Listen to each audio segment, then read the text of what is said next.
All right, good evening, everyone. This is Shannon Rutherford. I'm the Assistant Town Planner for Farmington. We're going to start this evening with a roll call of the commission members, and then we will turn it over to the chair to officially start the meeting for this evening.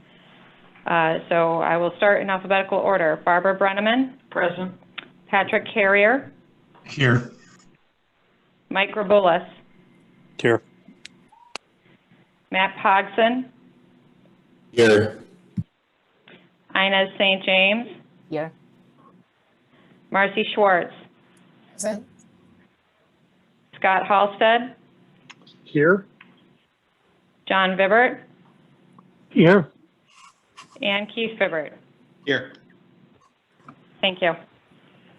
Thank you, Shannon. This is Barbara Brenneman, Chair of the Planning and Zoning Commission for the Town of Farmington. Would you please join me for a Pledge of Allegiance to the flag? I pledge allegiance to the flag of the United States of America and to the republic for which it stands, one nation, under God, indivisible, with liberty and justice for all.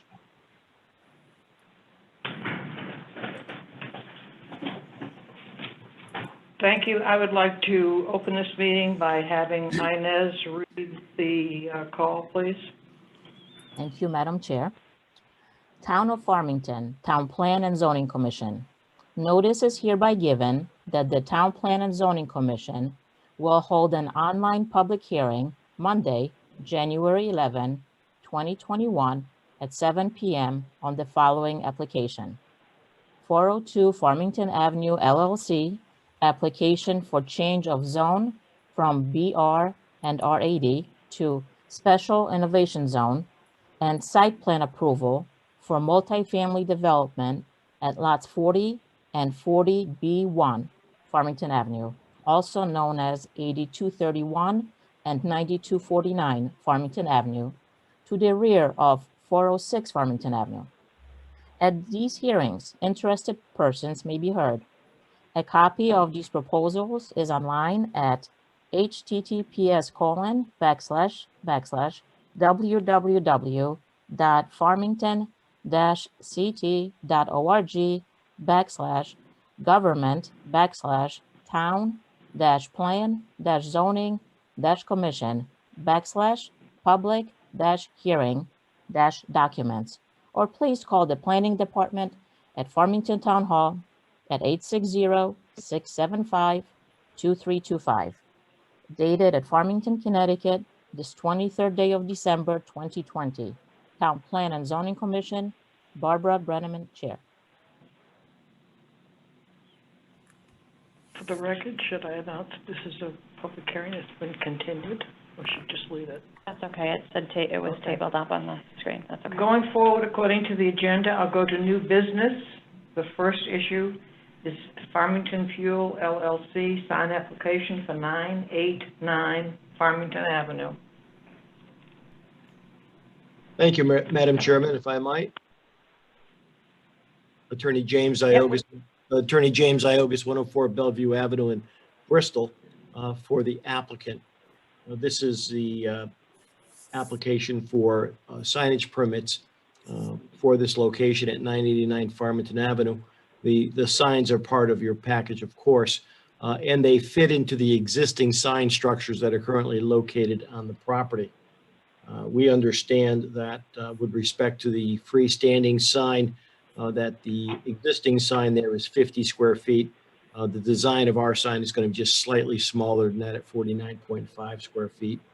The building sign for the location is allowable at a maximum of 50 square feet. Our sign is 30 square feet. Now, these signs basically fit into the existing structures, as I said, and there was no interest in increasing the size of these signs. We understand that the signs that are located on our fuel dispensers should not contain any commercial logos with respect to the sale of items and things of that nature, and we're in agreement with that. We were not aware of it at the time we submitted the application, but the sign will be reduced to say Go Happy Martin Cafe only, and the Coca-Cola references, et cetera, will be removed. Again, having said that this is in conformance with our existing site and the existing signage program that's previously been approved, we're asking for the commission to approve our application as submitted with the verbal changes I just referenced. Any questions, we'd be happy to answer them for you. Thank you. Commissioners, questions, concerns? Start with Patrick. Is this sign lit up? Are there any lights on it? Yes, they are. The existing signs are lit, and the proposed signs will be lit as well. Okay, thank you. Mike? This sign's already up, correct? Yeah, it's a temporary sign, actually. Yes, it is up. Okay. Did I see something in the agenda review? There's signs on the pumps. Yes. Correct. Go ahead, Okay. Shannon.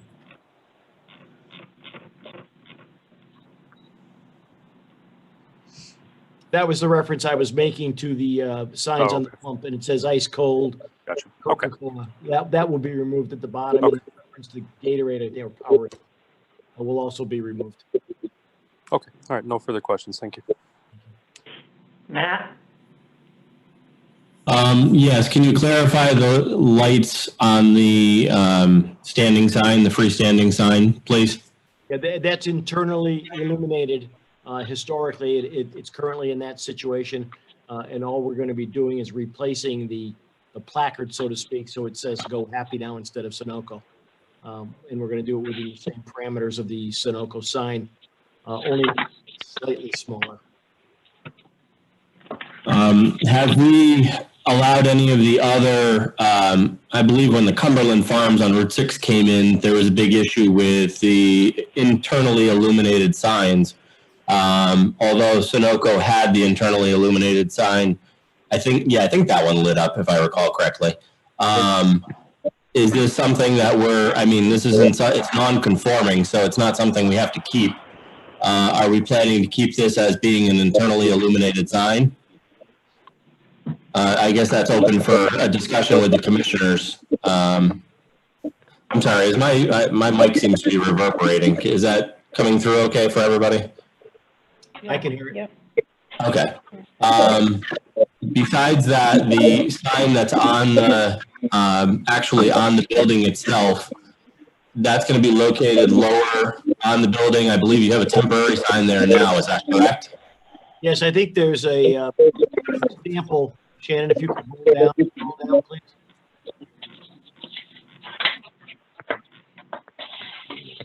That's it right there. That's going to be what the permit is going to look like. That sign itself will not be internally illuminated. That sign will be, lighted from the soffit above it. Okay, so that will have no other lighting other than what's existing already? That's correct. Okay.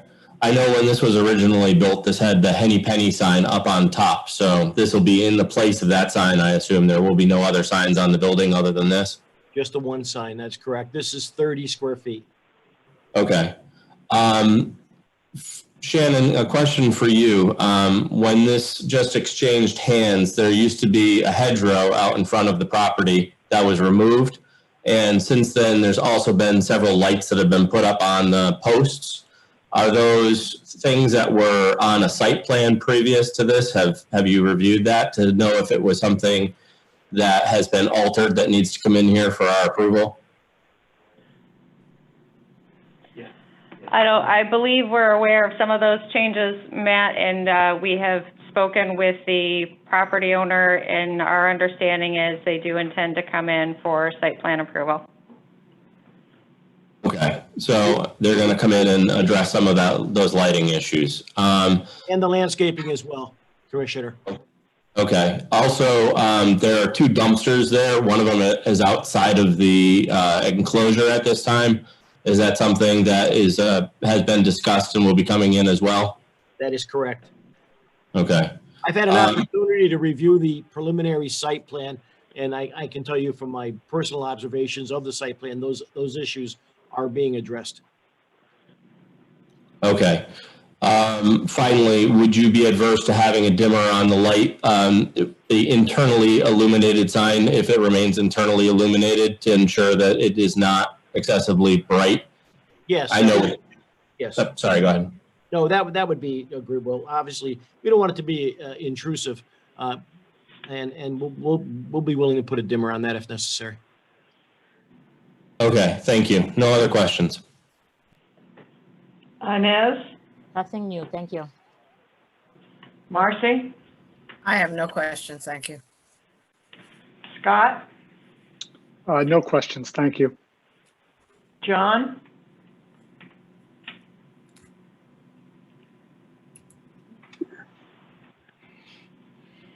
I didn't hear him, so. John, John, you've got to unmute yourself.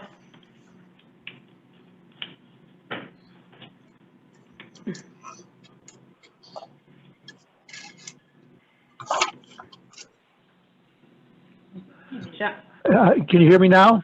I have no questions. yeah. Keith? No questions, thank you. Thank you. I have no questions. Does the applicant have anything they'd like to add? No, thank you. I appreciate your cooperation in this application. He's open, trying to make it work. Let's see. I think the site plan is going to help out in terms of renovating the site a little bit, making it having a little more curb appeal to the location. Thank you. Commissioners, going forward, we need a motion and a second on this application, please. This is Matt Pogson. I make a motion to approve the application for Farmington Fuel LLC, sign application for 989 Farmington Avenue, with the condition that there's a dimmer switch put on the internally illuminated sign, freestanding sign. Ines St. James, second. There's a motion and a second. Are there any other concerns? All in favor? Aye. Aye. All opposed? Absent, those who abstain? Motion carries. Thank you. Thank you. Moving on to number 2, Architecture Design Review Committee. The reappointment of committee members Jack Kemper, Bob Sanford, Peter Van Beckham, Sheldon Crosby, and Tim LaBouthier for 3-year terms. May I have a motion on the action, please? This is Matthew Pogson, and I move to approve reappointment of those committee members mentioned. If you would like me to list the names, I can. Jack Kemper, Bob Sanford, Peter Van Beckham, Sheldon Crosby, and Tim LaBouthier for a 3-year term. Ines St. James, second. Okay, there is a motion and a second. Is there any concern? This is All in Ines. favor? I just, Excuse- this is Ines St. James. I just want to make a comment that, these folks are experienced, dedicated, they have served in the past, and I fully believe they deserve the reappointment. Thank you. Thank you. Any other comments? All in favor? Aye. Aye. Aye. Opposed? Any abstentions? Motion carries. Thank you. Number 3, consider the request for intervenor status for an application related to 402 Farmington Avenue LLC as submitted on January 20th, 2021 by Richard Fishman.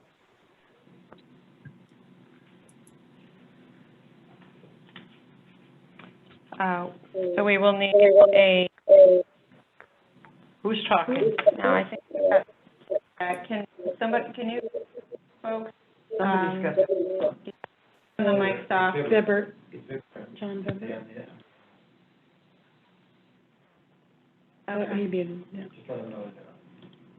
Okay. Oh, that's a little better.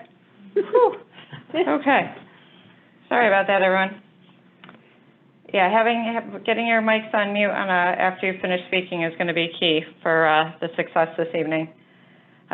So as my agenda review notes, we will need a motion to grant intervenor status to Dr. Fishman A second will be required, a discussion if needed, and then a vote.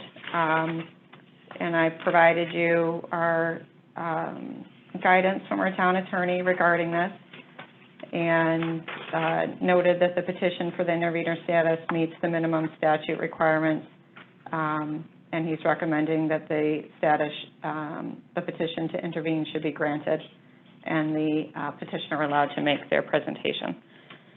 So we need a motion and a second, and then discussion.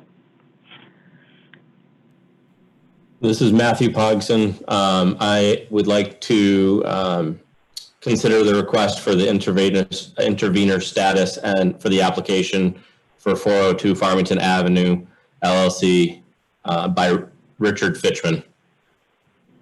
Ines St. James, We need a second. second, please. Ines St. James, second. Who was that? Ines. Yep. Ines, okay. There is a motion and a second. Any discussion? All in favor? Aye. Aye. Aye. Opposed? Abstention? Motion carries. Thank you. Yeah. Takes them a few seconds to unmute. Pardon me? It takes them a few seconds to unmute. Oh. Say hi. Okay. We're going to move on to the public hearing. May I go through And the, before we do, I'd like Shannon to review how this is going to be handled and how it's been agreed to by all parties involved. okay, thank you, Madam Chair. Again, this is Shannon Rutherford, the Assistant Town Planner. So I'd like to just outline the order of events for folks this evening for this public hearing. It's going to be rather robust this evening. There's lots of information. We understand and certainly respect that there is lots of public interest in this as well. And as such, and I have on the screen as well, in case it's easier from a visual standpoint, but the sequence of events this evening, the applicant for 402 Farmington Ave LLC and their design team will make their presentation to open. The commission will ask questions and provide comments to the applicant based on this presentation. We will then open up to public comments on this application. And we are requesting that via Zoom, you use the raise your hand function in Zoom. We have a number of people here with us this evening to help monitor this, and I assure you all individuals will have an opportunity that wish to speak regarding this matter will have that opportunity this evening. Our understanding is Mr. Fitchman also has presentation and comments regarding this outside of the intervenor status, and that will be granted as well as part of this public comment. We do ask that you refrain from sharing comments, questions, concerns using the chat feature within Zoom or even the question and answer. That is not recorded, and it's not going to be part of the recorded documentation for this meeting. So that's not an effective way to transmit your concerns or questions regarding this application. We will have somebody monitoring it, so if you have a procedural question, we're happy to try to answer that offline for you. Folks that have submitted written correspondence, as we open the public comments section, we will go through all the written correspondence that's been received, both those in support and in opposition of the application. They are not going to be read in verbatim. They will appear on the screen so that it will be saved as part of the recording of this meeting. There is a significant written correspondence. It has been shared with the applicant, the intervenor, and the commission members. So rest assured, if you've submitted written correspondence, that documentation, even through, I'll say, noon-ish today, has all been transmitted and posted on website, et cetera. So that correspondence has been shared. After public comments, so step C, The applicant, step D, the applicant will have the opportunity to respond to public comments. E, we will hear from the intervener, their presentation regarding their concerns enumerated in their petition. The commission then will ask questions of the intervener. There's then a second opportunity for public comment to the intervener solely regarding their presentation and the concerns they've enumerated in their petition. There will be an opportunity for cross-examination this evening between the intervener and applicant. The intervener will also have the opportunity to respond to public comments. And then we are anticipating that the intervener petition and the application will be continued, and so we will close out the evening with motions to continue both matters at the end of this meeting this evening. So as you can see, it'll be a very robust conversation this evening. We ask that you be patient, and like we said, we are trying to get public comment up towards the top to the extent practical. So with that. Thank you. Yep. I will read the public hearing. This is for 402 Farmington Avenue LLC, an application for change of zone from BR and R80 to Special Innovation Zone and site plan approval for multifamily development at lots 40, 40B1 Farmington Avenue, also known as 8231 and 9249 Farmington Avenue. This hearing has been tabled from the January 11th meeting. The applicant is ready to present. Yes, thank you, Madam Chair, Commission members, ladies and gentlemen. I'm Attorney Tim Hollister, representing the applicant, along with my co-counsel, Chris Hoeb. Ms. Rutherford, when you've got that slide on the screen, can the Commission members see me for now? Or is it just the slide they're seeing? I believe they should be able to see you as well. We can see you. Okay, good, thank you. Let me spend just a moment on procedural compliance. The certified mailing was completed, receipt and cards were provided to the staff. The zone change map was timely filed with the Farmington Town Clerk. The sign was posted and has been maintained. Notices published in the Hartford Current, and the hearing is in compliance with Governor's Orders 7B and 7I. And at the outset, I do want to thank Ms. Rutherford and the town staff for their logistical help in setting up this meeting and running it. And it's not, as Ms. Rutherford just said, not an easy task, but she's been great at keeping the flow of information going, and I thank you for that. There's a bit of a backstory to tonight's application that I just want to review for a minute.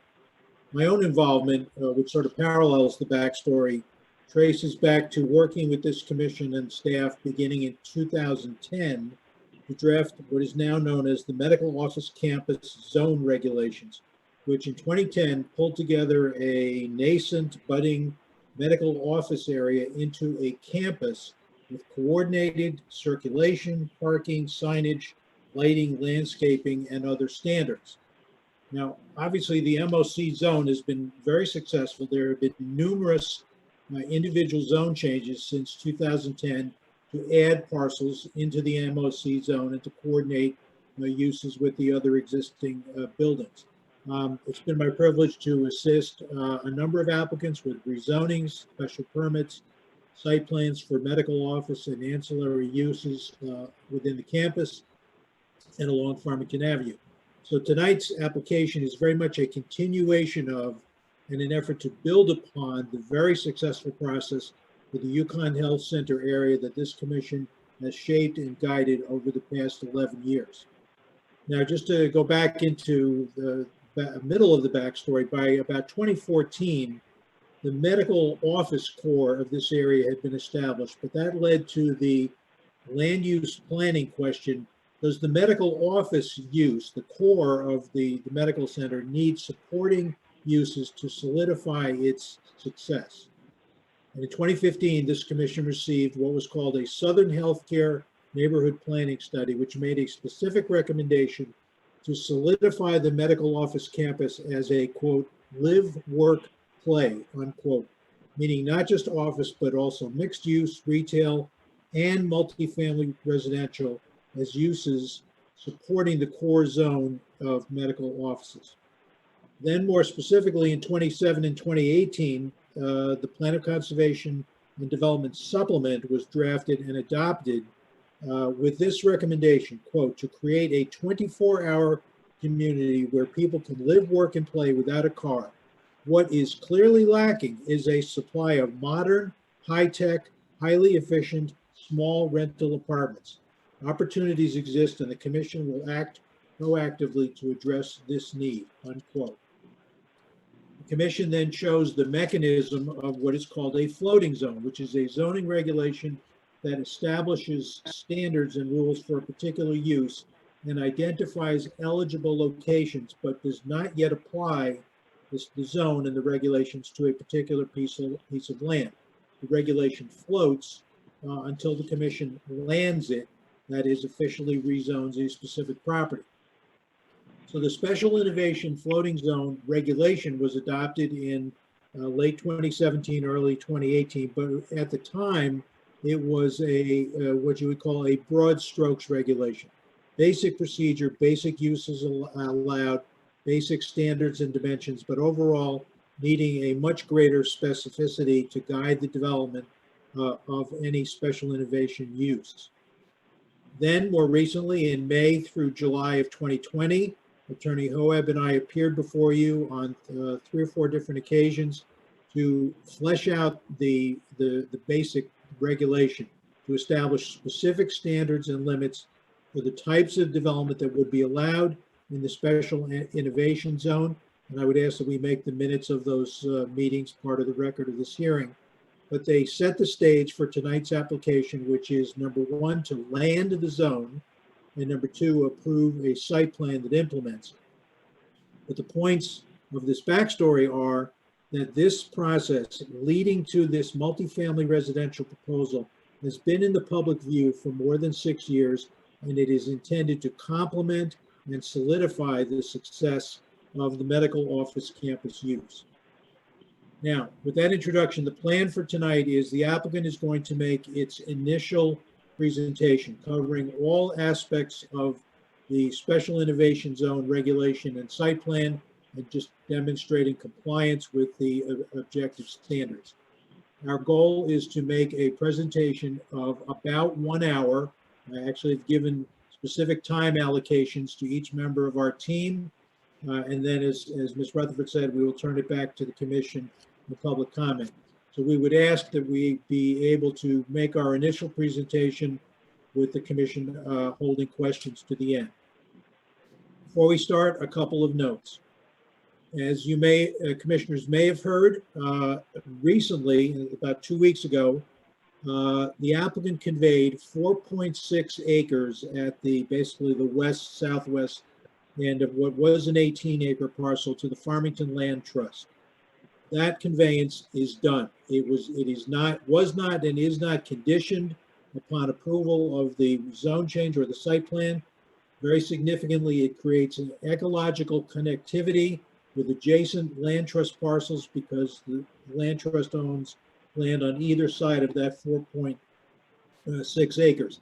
And I bring this up now, frankly, because our environmental friends, opponents, have just basically completely ignored this very significant transaction that the applicant did to show its concern for the environmental aspects of this application. Number 2 is we believe there will be some reference to an application by the Farmington Baptist Church back in the early 2000s. I would just, we can get into all the detail if necessary, but I would just point out to the commission that not only was that 21 years ago, not only was it a different use, but it was a different parcel than this proposed to be developed here. So please keep that in mind if that is brought up. The application before you tonight received an endorsement of the Economic Development Commission on January 12th. In the electronic file and perhaps your the commissioners have a paper copy, is an extraordinary set of institutional support letters supporting this application from Jackson Laboratory, Stanley Black & Decker, Yukon Health Center, Carrier, and Connecticut Children's Medical Center. There are also support letters from leaders in the town of Farmington, Mary Grace Reed, Nancy Nickerson, Michael Clark, and Jill Hammerberg. Just an extraordinary set of letters already in the file in support of this application. And finally, I would point out that the original plan set is dated November 2nd, 2020, but Mr. Daly, our professional engineer, has been working with Bruce Sear of your staff to make some minor revisions. So there is a revised plan set dated January 4th, 2021. I just want to be clear on the record. There is at least one more set of minor revisions. I mean, really minor stuff, technical engineering matters being prepared by our consulting engineer in response to requests by the town staff. No change in use, no change in access, but just technical and engineering stuff. Okay, now I'm going to turn my attention to the slide that is on the screen. And the first question is this the subject property? No, it is not. This is the view from above the subject property, from generally the area of Prattling Pond Road, and this is, of course, the Yukon Medical Campus. And as I alluded to a moment ago, the purpose of tonight's applications is to provide high quality, moderately priced, walkable rental housing for the people who work in these buildings. For the people who work in these buildings. That's why we're here. So you're going to hear from the following speakers on the following topics as the applicant's presentation.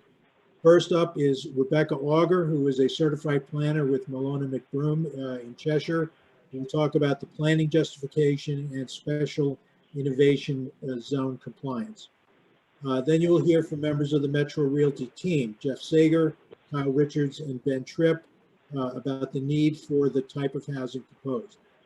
Our professional engineer, Tom Daly, from Malone and McBroom, will then present the site plan. He will be followed by Mark Vertucci, professional engineer with Fussin O'Neill, who will address traffic. Then Kyle Richards of Metro and Veronica Martin of Niles Bolton Architects will review the architectural elevations. And then finally, we will discuss the visibility, or actually the lack of visibility, of the proposed buildings from several homes on Prattling Pond Road, and that will be presented by Ben Tripp of Metro. So with that introduction, I will turn it over to Rebecca Auger, a certified planner, to talk about planning aspects and the special innovation zone. Rebecca, the floor is yours. Thank you. Thanks, Tim.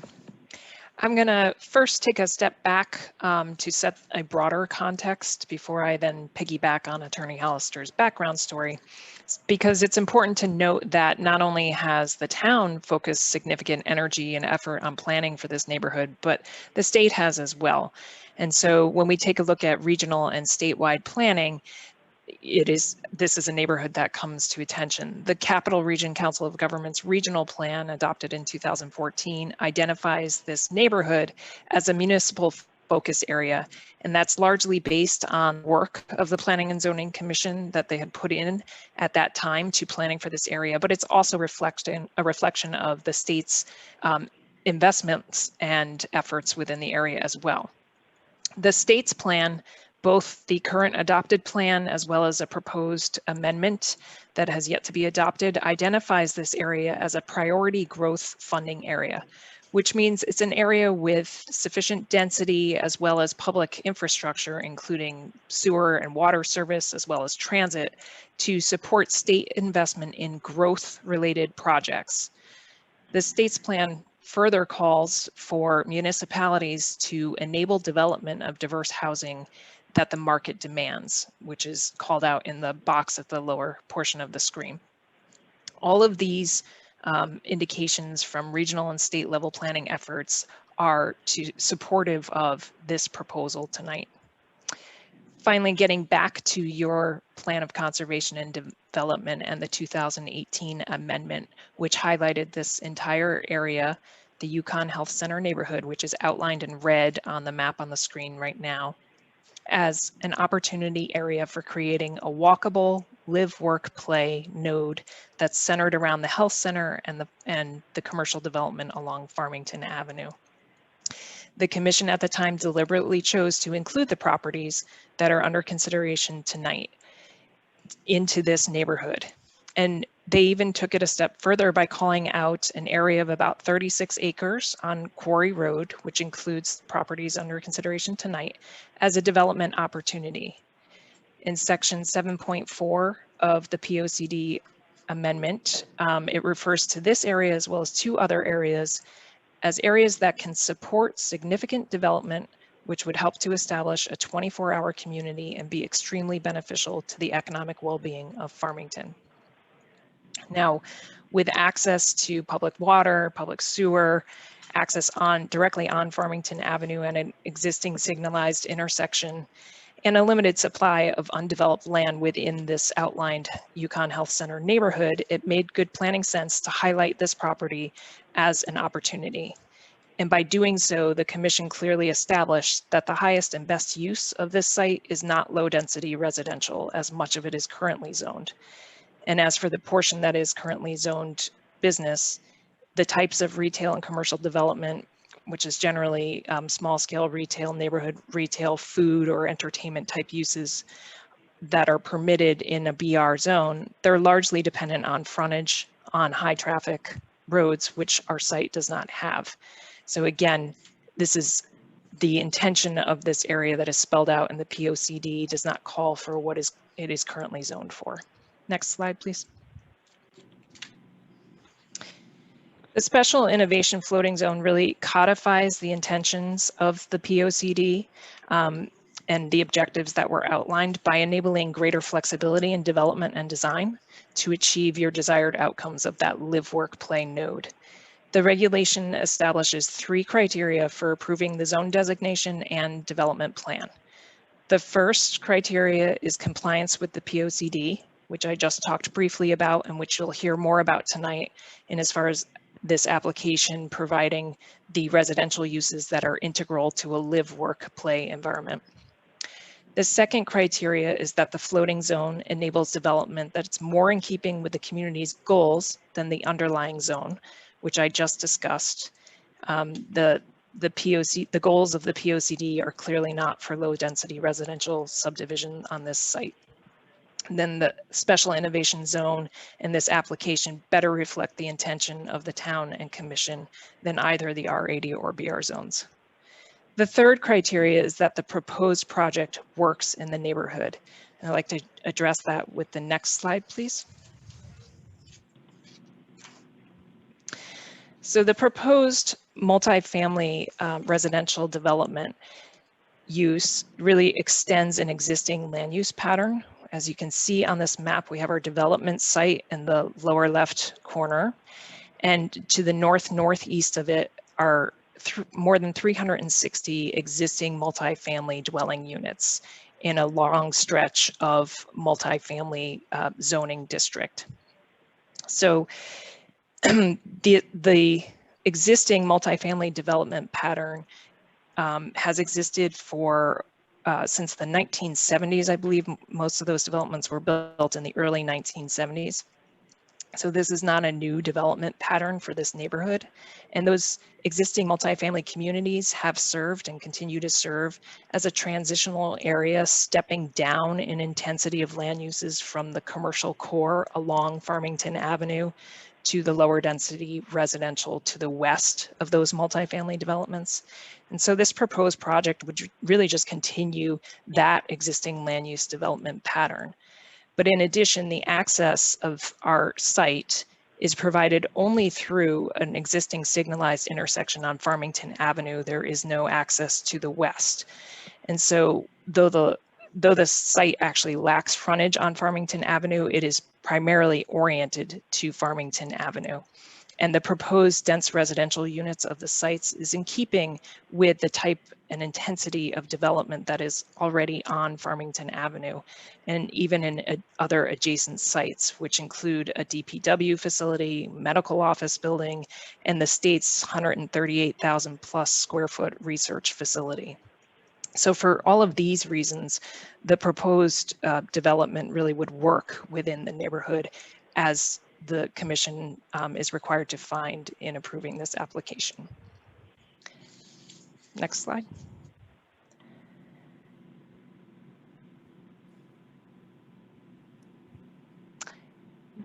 I believe This is Jeff.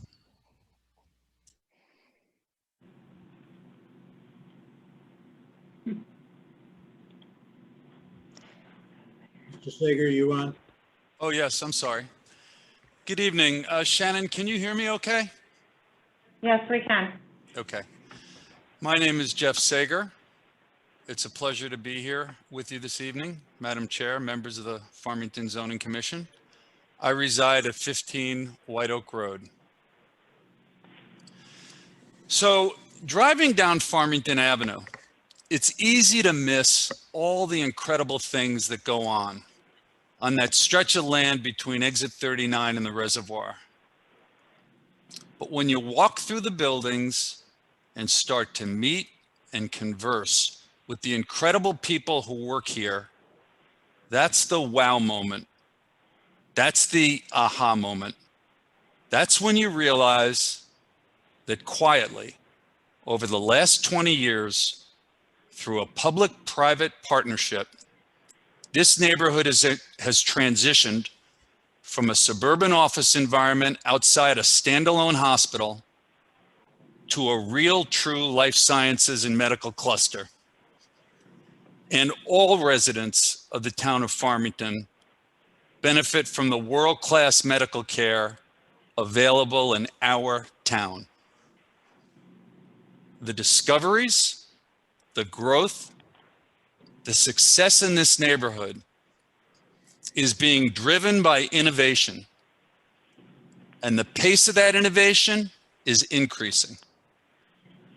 The drivers of that innovation are women and men recruited to work here almost always from outside this area.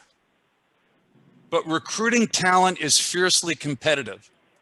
And our success here notwithstanding, by any objective assessment, this neighborhood is handicapped by a lack of modern, highly amenitized, walkable rental housing.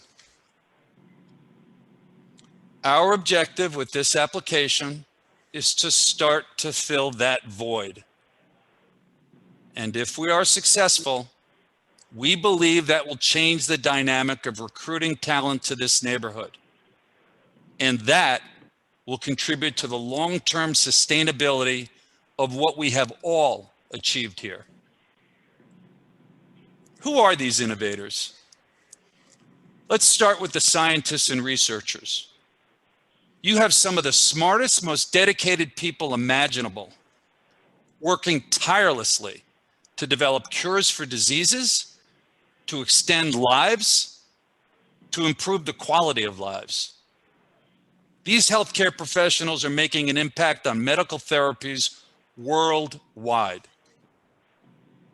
A second group of innovators, located less than a mile from here, are those who work in Farmington for a group of the world's strongest global brands: Carrier, Otis, Stanley Black & Decker, Raytheon Technologies.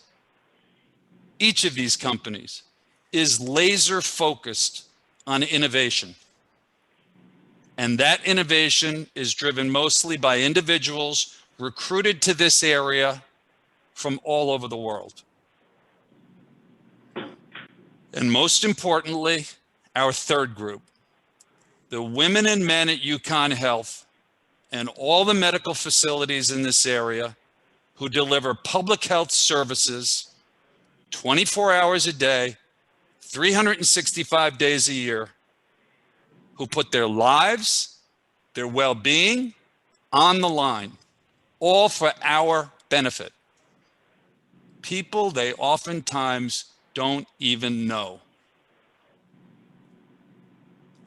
This commission has partnered over the last 20 years with institutions, the town council, state government, and private developers to make this neighborhood what it is today. All of us, together, working as partners, have brought world-class medical care for all Farmington residents to our hometown, to serve our residents in what can be a family's time of greatest need. But we cannot forget that what makes all of this happen day in and day out are the individuals, the innovators, the researchers, the scientists, the healthcare workers. And I submit to you that they have earned the right to a decent, safe, and walkable home. Thank you kindly for listening, and I'd like to turn it over to my colleague, Ben Tripp. Thank you and good evening. My name is Ben Tripp. I'm a director with the Metro Realty Group. Thanks, Shannon. So my goal tonight is to provide a little context as to just how unique this stretch of Farmington is as a center of healthcare and technology. I think we often focus on Yukon Health, and understandably so, with its more than 5,000 employees and the State School of Medicine and Dentistry. Yukon has played a critical role in the evolution of this part of town. But I'd like to, for a minute, spend some time on some of the lesser known entities in the corridor. Companies like eVariant, a young and highly successful healthcare technology firm that's headquartered at 308 Farmington Avenue. It uses technology to help make your relationship with your healthcare provider better. Companies like AdNet, a technology firm located at 312 Farmington Avenue. It has been listed as one of the fastest growing technology companies in Connecticut every year since 2016. And then there's Jackson Laboratory. Jackson Labs is undoubtedly a more recognizable name, but recently their role in our community, I believe, has completely changed. Almost overnight, Jackson's talented scientists shifted their focus from researching cures for genetic diseases to becoming one of the state's leaders in COVID-19 testing. They answered the call, and they now have the capacity to process up to 20,000 tests per day, most of which are processed in under 24 hours. It's pretty incredible, I think, to have an institution here that is willing to leverage its platform to serve our community in such a way. Finally, the Yukon Technology Incubation Program. Located within the 138,000 square foot Cell and Genome Sciences building at 400 Farmington Avenue, the TIP facility contains 30,000 square feet of state-of-the-art lab space. The program fosters up-and-coming healthcare technology companies that are one discovery away from the breakthrough, aiming to solve problems from early cancer detection to the treatment of rare diseases. One current Yukon TIP company has performed stem cell research at the International Space Station. This program is the definition of innovation and the future of medicine and science in this area. And notably, it shares an entrance drive with our proposed development. We can go to the next slide, please, Shannon. So believe it or not, everything I just mentioned is located within 3/4 of a mile from the driveway of 402 Farmington Avenue. But if we zoom out just slightly, within a 2-minute drive, you'll find, as Jeff mentioned, 4 multinational corporations, global brands synonymous with innovation. And while we are lucky to have these corporations call Farmington home, Farmington cannot rest on its laurels. We've seen countless examples of corporations relocating for better access to talent. Often their survival is contingent upon this ability to recruit. And the next slide, please. So in sum, we've got 4 million square feet of commercial and institutional space in the health center corridor, 4 million square feet. We've got more than 32,000 employees in Farmington, yet there are only 120 modern apartments in town.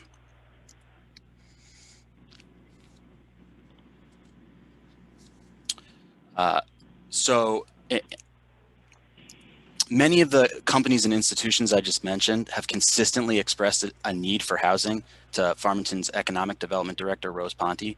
Most recently, Jackson Labs expressed this desire for housing to support their hiring efforts. Their hiring efforts are global in nature. As you've heard, we believe our proposed development would largely serve members of the healthcare and research community located in this corridor. Looking at the renters of the 120 modern apartments I just referenced, known as the residences at Cold Highway, this belief is well supported. So what you're looking at here is the list of current residents at the residences at 299 that are currently employed in a healthcare role. So we've got a wide range of employments, from registered nurses to residents to medical students, dentists, surgeons. It really runs the gamut. And we firmly believe the reason why these individuals prefer a modern, amenitized, convenient, maintenance-free housing solution is because they're so dedicated to their profession, to their research goals, that they work long hours, and their lifestyle is much more.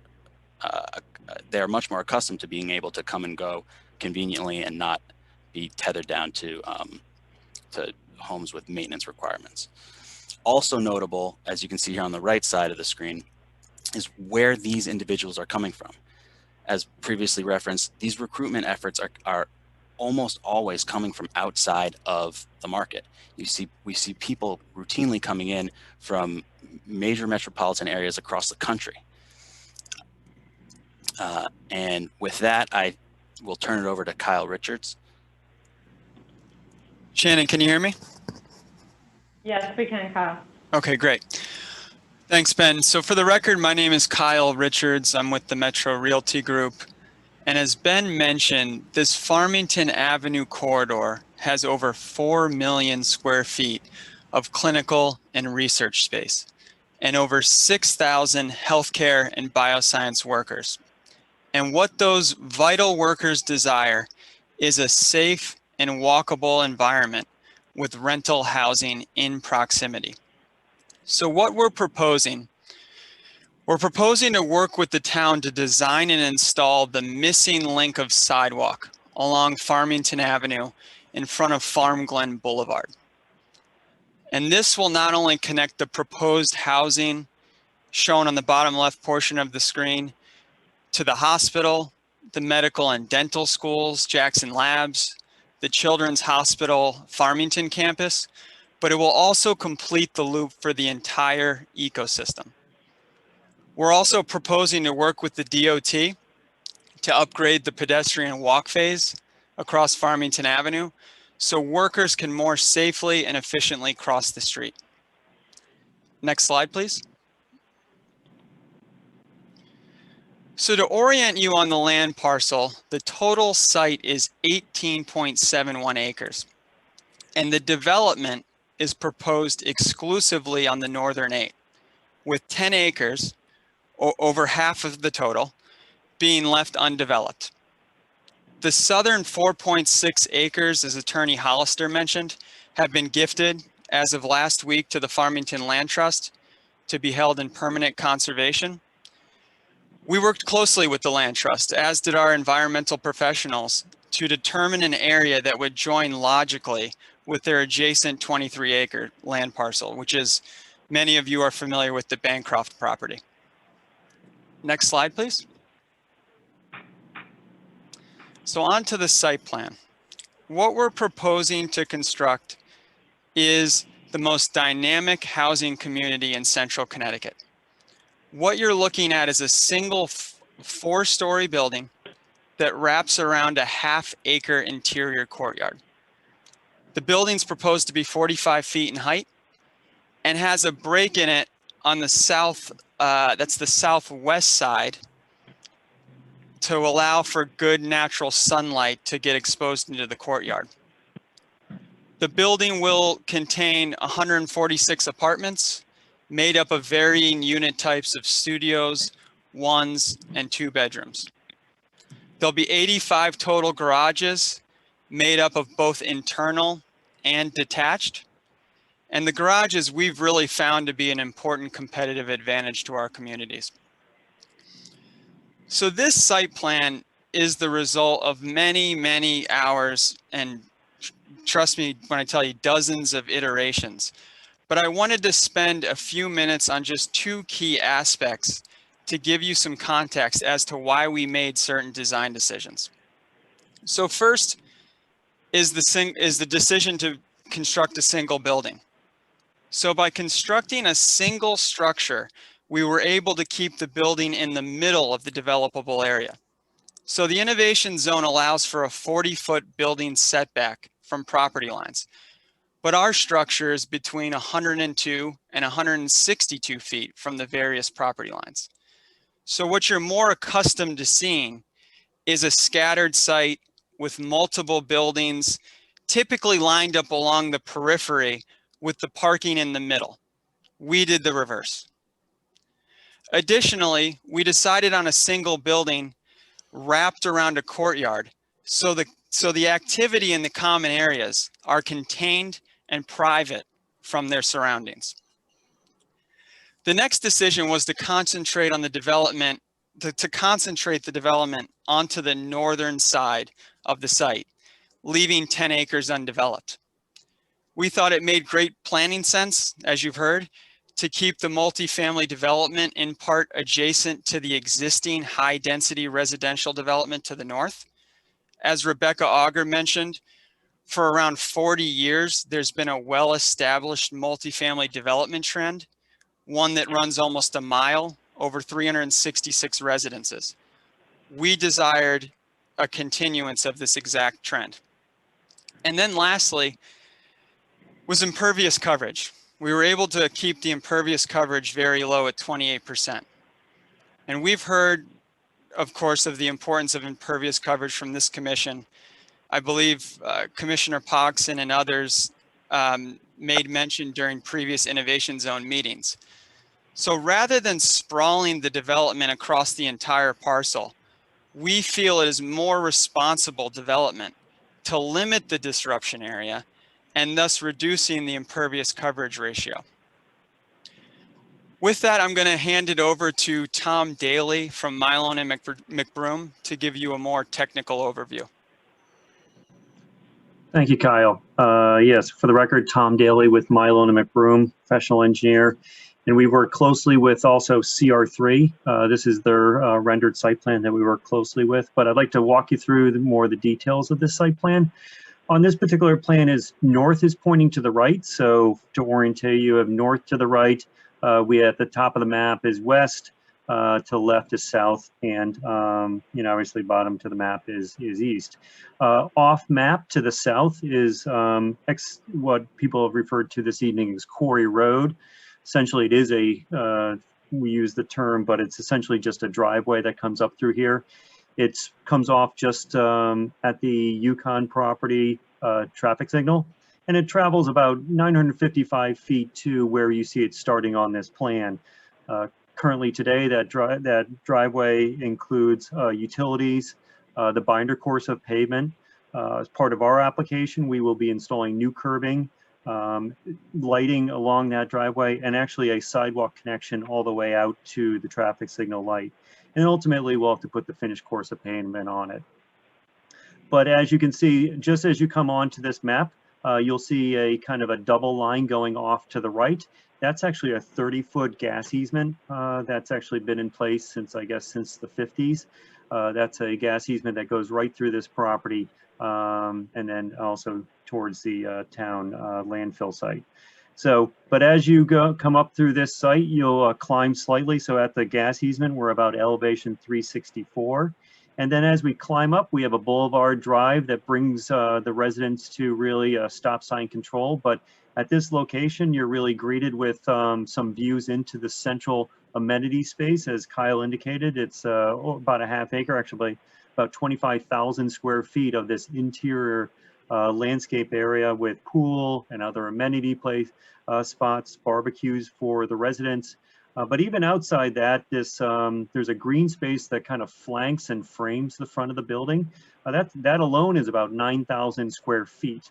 And so between the two areas, you're really concentrating a large amount of significant green space and outdoor recreation area for the residents.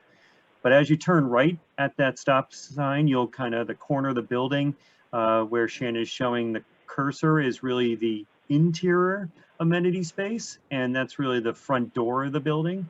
And that's where, if you came into the main building and to the main lobby, that's where it would be.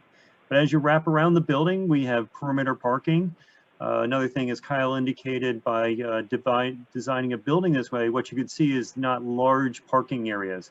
Really, we've kind of balanced the parking throughout the property and not created a large parking area. It's really been a very efficient layout. So as you move around the eastern side of the building, as Kyle indicated, we have garage spaces. So you get you meet your first 2 detached garages, and these are 2 of 6 detached garages that are placed around the building. They vary from 5 to 6 cars in those. But what you'll see later on is actually there's garage spaces around the entire perimeter of the building, tucked underneath the building for the residents. So that's where, while the detached garages only make a small amount, as Kyle indicated, we have 85 total, and those are architecturally tied into the building.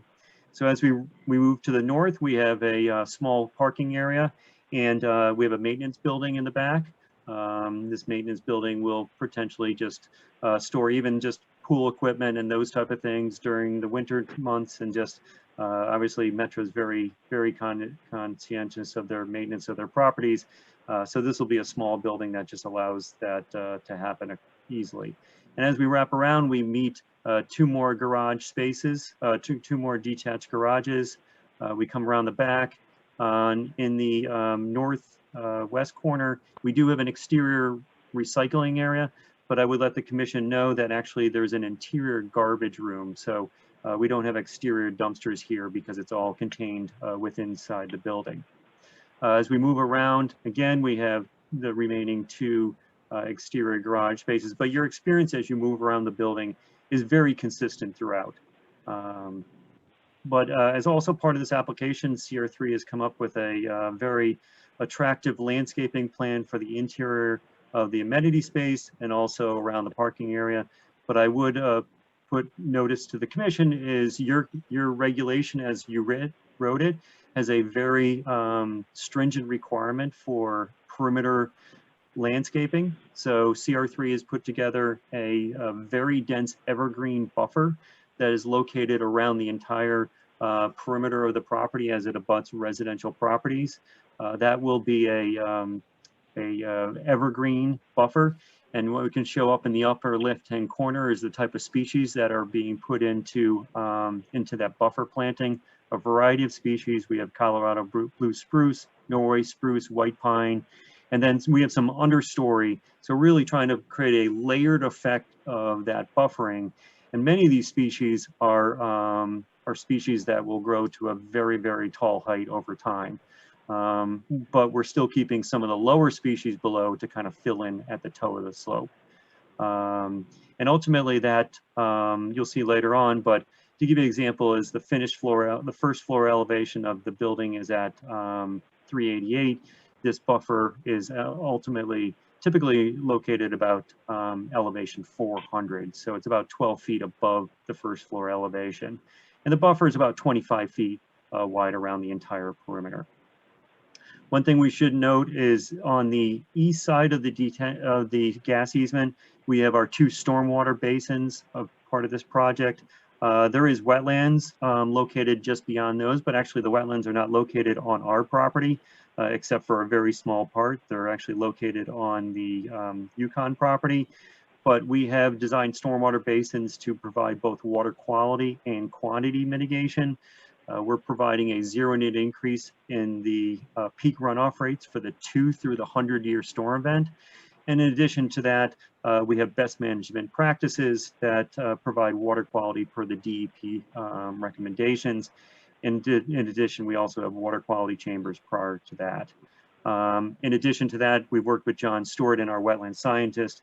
We also have developed a very detailed planting plan along that wetland edge and the property line adjacent to where we're putting those stormwater basins. And those are planting plans that were presented to Wetlands Commission and will continue to be so. So with that, I'd like to turn it over to the next presenter. Thank you. Mr. Bertucci. This is, I believe the next slide, Shannon, is, can you go to, yeah. So I think we have a couple slides before Mark. Yep, okay. This is Kyle Richards again. So our project meets or falls well beneath the requirements of the innovation zone, even with the reduction of land area due to the land trust gift. So to just walk you through the 5 shown on the screen, the required minimum lot of 2 acres, our site is 14.08, max impervious coverage up to 65% per the zone. We're at 28%. Maximum density units per acre of 15 required. We're at 10.4. And again, that's without the inclusion of the land trust land. Prior to the gift, we were at closer to 8 units per acre. Minimum building setbacks, 40 feet. I think we touched on this previously. We're closer to 102 to 162, almost 4 times that setback limit.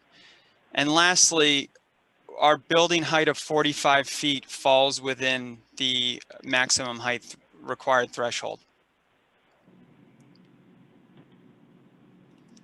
So moving on to architecture, what you're looking at is a building elevation of the southern perspective from the entrance.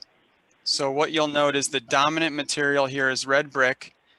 That's a Farmington brick that's consistent with many of the structures you'll see anywhere in town. And of course, you don't have to look any farther than across the street at our medical campus. On the right side, you'll note a 2-story glass element, which is the location for the state-of-the-art amenity space that Jeff and Attorney Hollister mentioned. It'll contain a 2-story gym, free weights cardio area, and this is a real professional grade gym. So residents who work long hours won't need to have a second gym membership. That's our goal. A yoga room, bike storage facility, and individual working pods and conference rooms to accommodate those who might work from home. Next slide, please. A majority of the building has internal garages on the ground floor. So imagine a first floor that is mainly amenity space, maintenance rooms, garages, with 3 stories of residences on top of it. And every apartment in this community has its own private deck. Next slide, please. So just quickly going through the materials again. Red brick, as you can see, being the dominant material. And then the balance, a collection of both metal panels and vinyl lap siding in a complementary color scheme, which are the 2 next slides, Shannon.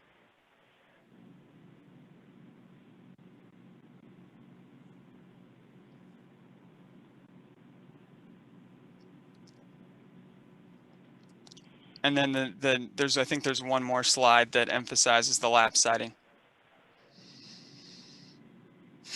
You'll note that the brick band above the garages continues on around all sides of the building. With that, I'll turn it over to Mark Vertucci with Fuss & O'Neill to give an overview of his traffic impact study. Thanks, Kyle, and good evening again. I'm Mark Vertucci. I'm a senior transportation engineer and vice president at Fuss & O'Neill, 146 Hartford Road in Manchester. Also a registered professional engineer in Connecticut and a certified professional traffic operations. Fuss & O'Neill did prepare a traffic impact study for the proposed development, and I just want to briefly describe our findings for you this evening. Just to orient you to the road network here, the site location that you're seeing on the map here is located on the northwest side of Route 4 Farmington Avenue, which is running kind of southwest to northeast across the plan here. You are looking at those green dots. Those are the intersections we studied as part of this traffic report. They are the intersection of Farmington Avenue at the Cell and Genome driveway with which we're sharing access. That's across the street from the Farm Glen driveway. It's a signalized intersection. So we've got excellent access out here onto Farmington Avenue, safe and efficient access via the traffic signal. We also reviewed the intersection of Farmington Avenue at South Road as well. I did want to note the traffic counts that we used for the study. We did not conduct new counts. The study was done in 2020, and obviously the traffic volumes plummeted due to COVID. So, but we were fortunate that we have done plenty of other recent studies in this area. So we did have available traffic count data from 2015 and 2017 from other studies that we were able to use.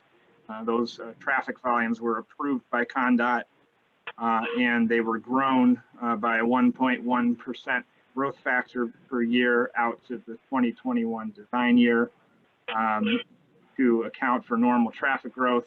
Obviously, we're not seeing growth now. The volumes are way down, so this is a very conservative analysis that we used in this study. I also wanted to note we did include traffic from other planned or recently constructed developments in the area that came online since those counts were conducted, and those include the 529 Farmington Avenue and 55 South Road developments. And you can move on to the next slide. I'm going to talk about traffic generation, what we expect from the proposed development. We did utilize trip rates published in the Institute of Transportation Engineers Trip Generation Manual. This is an industry accepted resource for determining traffic generation for various land uses. For the proposed 146 apartment units here, we did utilize rates for the low-rise multifamily housing land use. And as you can see here on the first bullet, we expect about 71 trips in the morning peak hour and 86 trips to be generated in the afternoon peak hour of traffic. So what we did with our analysis is we took those background baseline 2021 traffic volumes, we added in the site generated traffic, and we obtained a 2021 combined volumes or build condition volumes. We then conducted an intersection capacity analysis at each of our study intersections, and we ran it for those background volumes without the proposed development and for the combined condition with the proposed development traffic, and compared the two. Now, as you may know, when we conduct an intersection capacity analysis, the analysis program will rate the intersection operation on a level of service scale. That is a report card type scale from A to F, with A indicating a condition of very low delay and efficient traffic operations. F is a condition of higher delay and more driver frustration. Our analysis revealed there were no changes in levels of service at either of our study intersections during either peak hour. So no reductions in level of service. And in fact, our intersection, our site driveway intersection with Farmington Avenue and the Farm Glen driveway currently operates efficiently at level service B, B as in boy, and will continue to do so upon inclusion of the site traffic. We did review crash analysis as well. We reviewed the latest 3 years of available data from the Department of Transportation, and we did not identify any abnormal crash patterns, frequencies, or severities within the study area. We did also review intersection sight lines. The sight lines were reviewed in accordance with DOT Highway Design Manual criteria.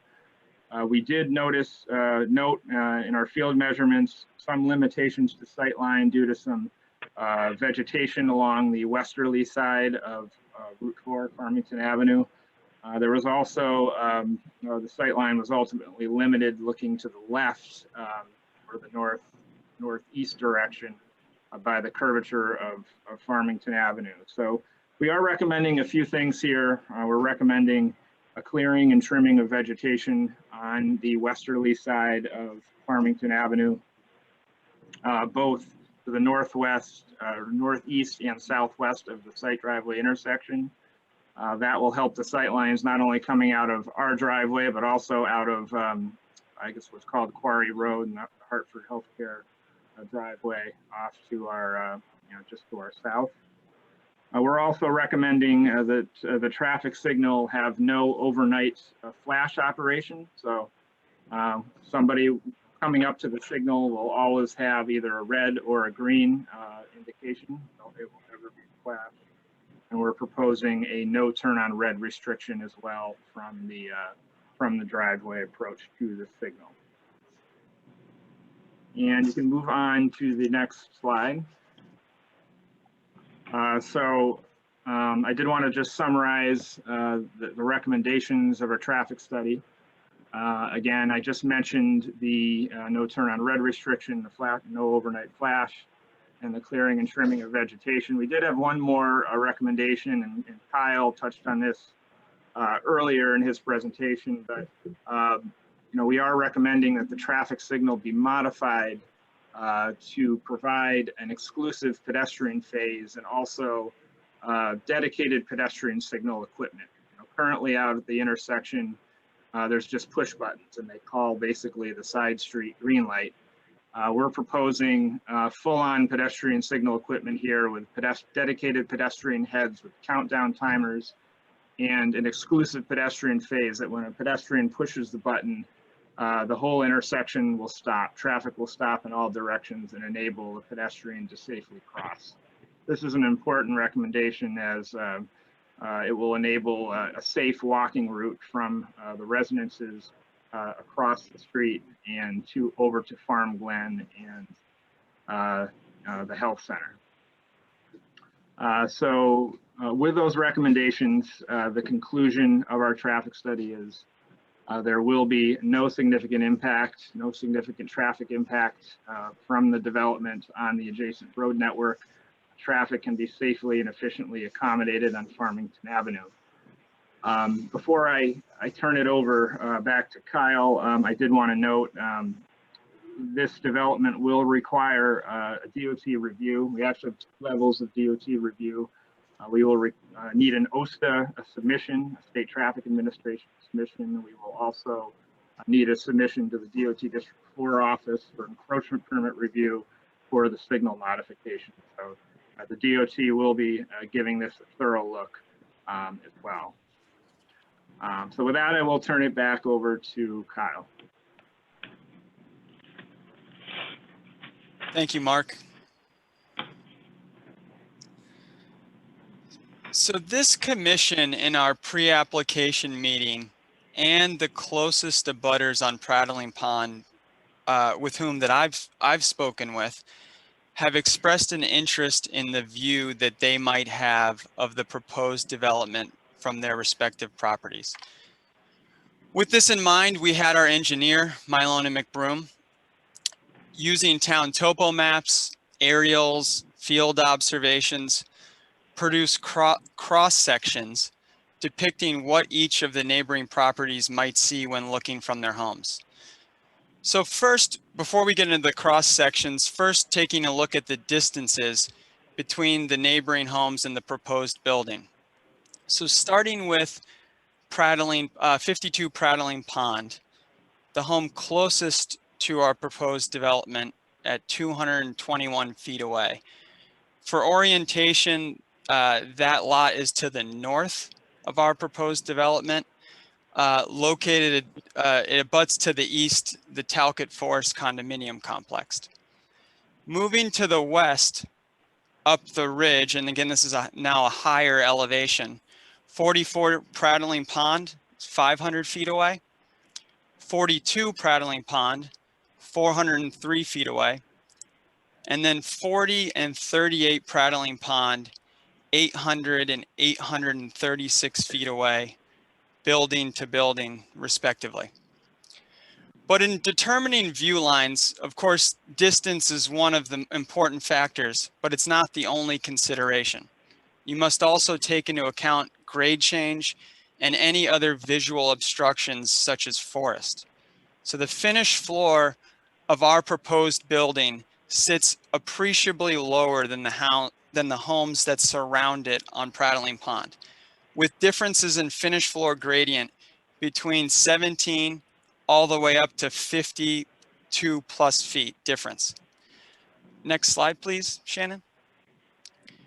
So we prepared a section for each of the adjacent homes.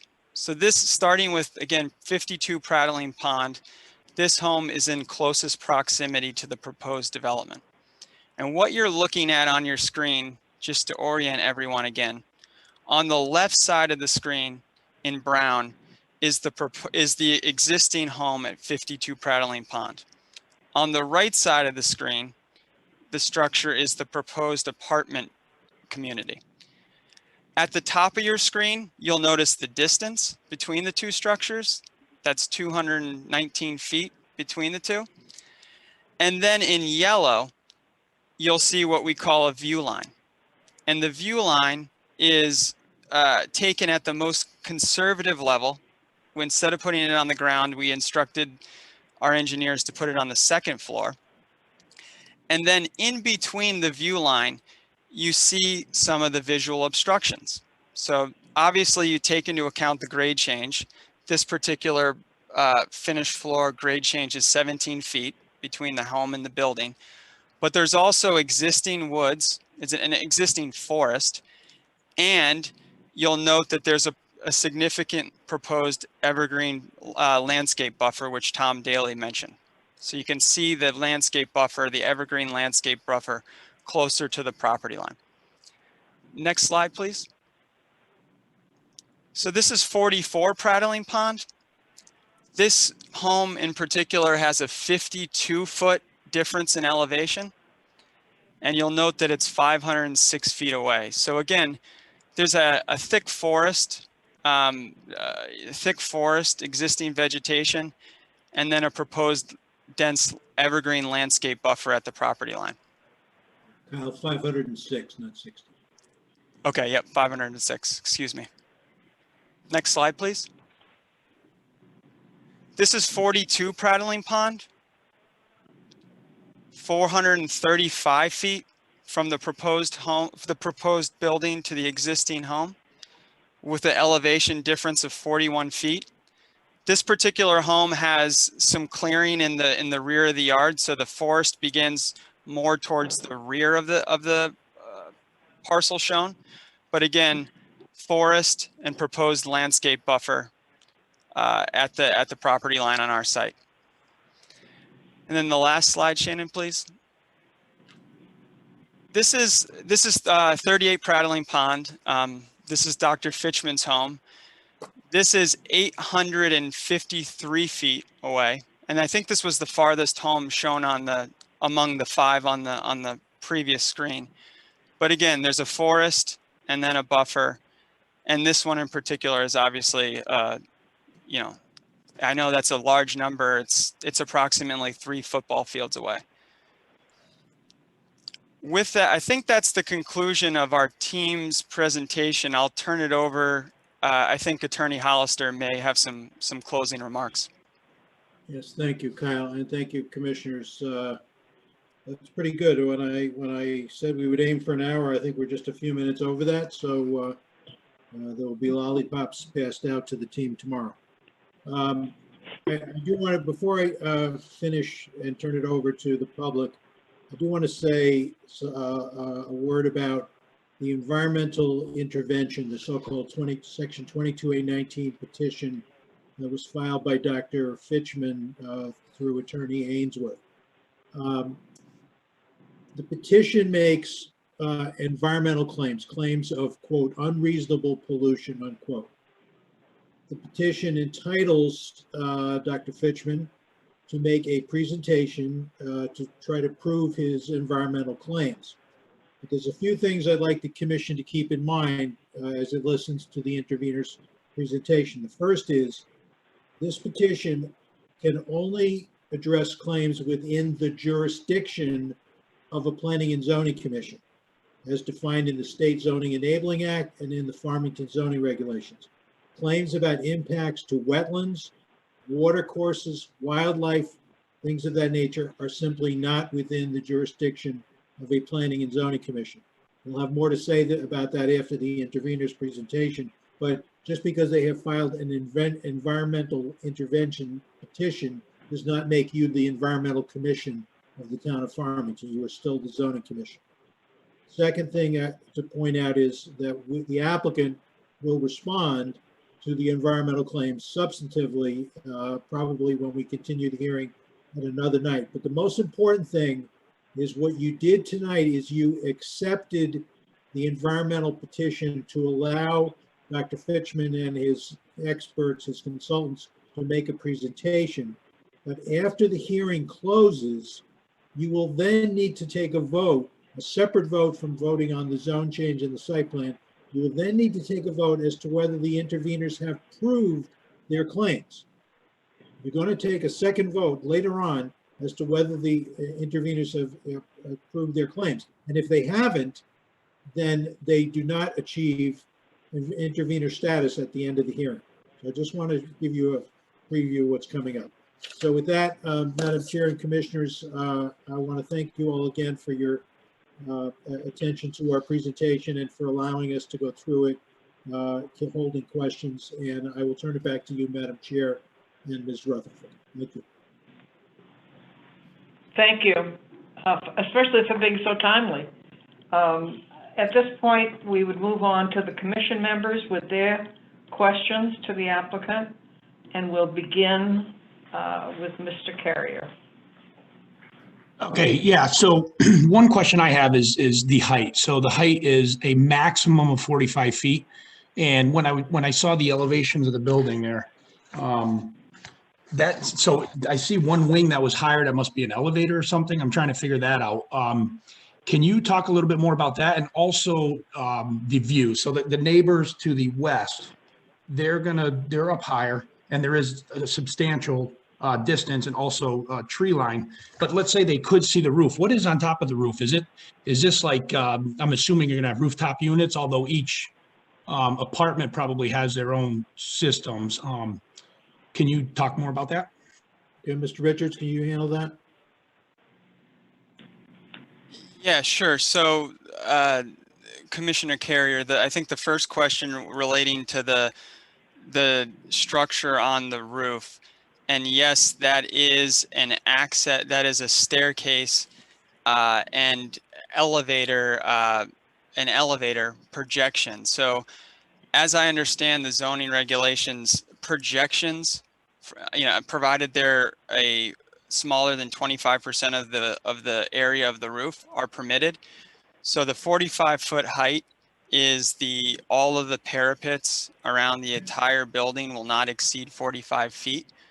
But there is, have a keen eye, there is a projection on the roof for staircase and elevator access onto the roof. And there was a question, Carol, about the views. Yeah, we are contemplating small rooftop units around the center line of the roof. Frankly, I don't think that they will, we're all aware that this building is not visible from Farmington Avenue. Will those rooftop units, they're not commercial size units, they're individual residential grade units. It's our professional opinion that they won't be seen, but we can work on between now and our meeting on the 22nd to have a more thoughtful discussion and maybe some visuals describing that condition. Okay, thank you. And another question I have, and this is probably more on the engineering, is just like obvious, I think it's blasted there. Is there going to be some blasting there? It must be a lot of rock. And as far as cut and fills, what are we looking at with that? Yeah, this is Tim Hollister. I can start. There will be some rock removal, which is a term that's more accurate than blasting. Whether blasting in the conventional sense is necessary has not been determined. I believe there's about 15,000 cubic yards that would be removed, mainly to sort of position the building and decrease its visibility. So there will be some rock removal, the method to be determined. And see, Tom Daly, do you want to or Metro, anyone? Yeah, just one other thing, for the record, Tom Daly, we worked actually very, very hard to come up with a balance site. So it's really a cut to fill, almost split down the middle. So the intent is that it's a balance site, Mr. Carrier. Okay, thank you. That's it for my questions. Mike Grabulis? Thank you guys, the applicant, for the presentation. I definitely agree that there is a need for this market rate housing in this area. I obviously do have some questions about the items that have been brought up in the petition that I assume will be answered then. I'll hold off on any questions with that. Did the group reach out at all to the neighborhood prior at any point? Yes, we did. Mr. Richards? So in addition to our, obviously the prescribed public process for notification, I also personally sent, because those public notifications, of course, don't always give you an idea of whom to call or email in the event you want to discuss. So I sent personal letters out to the 5 abutting Prattling Pond neighbors, 2 of whom reached out to me, and we spoke on, I want to say, 2 or 3 occasions each. Okay. I mean, certainly you guys have always, tried to meet with the community and address any community concerns. I think we saw it with the Munson Road property, and you came back with 2 two-story buildings that would obviously be much lower and have less of a sight line from the adjacent properties. It's just my hope that, if there's any questions, concerns, that, the applicant and the residents will work together. Other than that, I don't have any questions at this time. Thank you, Mike. Matt Pogson? I have a handful. So first and foremost, this is for Kyle. You have 146 units in this development. Is that correct? Yes. Okay. And you were saying that is how many units per acre?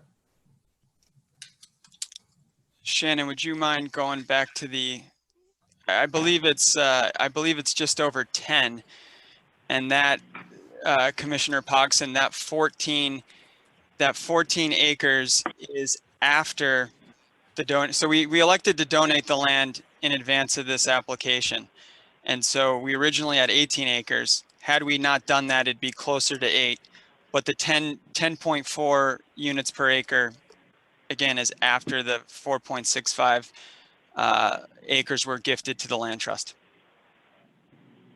Okay. Now, right next door is Talcott Ridge. Some references have been made to that being a multifamily RDM zone. There are currently approximately, I believe, 366 units. Somebody might have said that today, actually, this evening. And that resides on about 28 acres, all total. Now, I mean, you can look that up or if you want to, but it's on the town records and whatnot. Now, I don't know, I'm not very good at throwing densities out there real quick, but that seems like considerably fewer when we're comparing what this would be compared to that. We're talking about 146 units on 8 acres, and we're comparing that to 366 units on 28 acres. So this doesn't seem like a very comparable development. It seems to be much higher density than what is right next door. Now, the point I'm trying to get to on that was, I believe at the beginning, Ms. Auger, I apologize if I'm pronouncing your name incorrectly. You referenced that there were other areas in Farmington, on Farmington Avenue, that have similar density to this. Is that something that you could elaborate on? Because I'm trying to think of other areas on Farmington Avenue that share the same density. And obviously the neighbor is, the Talcott Ridge is not a similar density. So I'm trying to just kind of envision another area right here or along Farmington Avenue that would be similar. So I can, yeah, I can speak. This is Kyle Richards again. I can speak to the first point, and it's a good one. So again, if you let's say if you took the four acres that are that we have donated to the Farmington Land Trust, and you included it in the equation, we looked at the community immediately to the north. So there's 3 communities that stretch whatever it is, 4,300 feet. But the one immediately to the north is Talcott Forest. So if you take the entire parcel and then you factor in the 146 units, it's just over 8. We looked at the Talcott Forest to the north, and I believe, and Rebecca, correct me if I'm wrong, I don't have it in front of me, that was somewhere between 6 and 7 units an acre. So it really, if you compared our entire site, and again, it gets a little distorted because we're not developing our entire site. More than half of it we are leaving undeveloped, which is obviously quite a bit different from the communities to the north. But when you factor in the entire parcel, again, I think we were somewhere around 8 units an acre, and the immediate community to the north is somewhere between 6 and 7. So I would submit to you that those aren't materially different. Can I? Go ahead, Mr. Hi. So Commissioner Poxon, I haven't done the work on this, but will commit to do so. But just doing the math on what you said, I'm coming up with 13 units an acre, which is more dense than we are. You said 366 units on 28 acres? Yes, that is correct. So that's 13, right? And we're 10? I have not done the exact number, but that is probably very similar then. Yeah, but to tell you the truth, Commissioner Poxon, let us check it out, because I just have no idea what it is. The one comment that I would make, though, is that I think those units are bigger. So it's not really just always a question of units, because we have some studio units here and a bunch of 1-bedrooms. I believe everything that's out there is a 2-bedroom.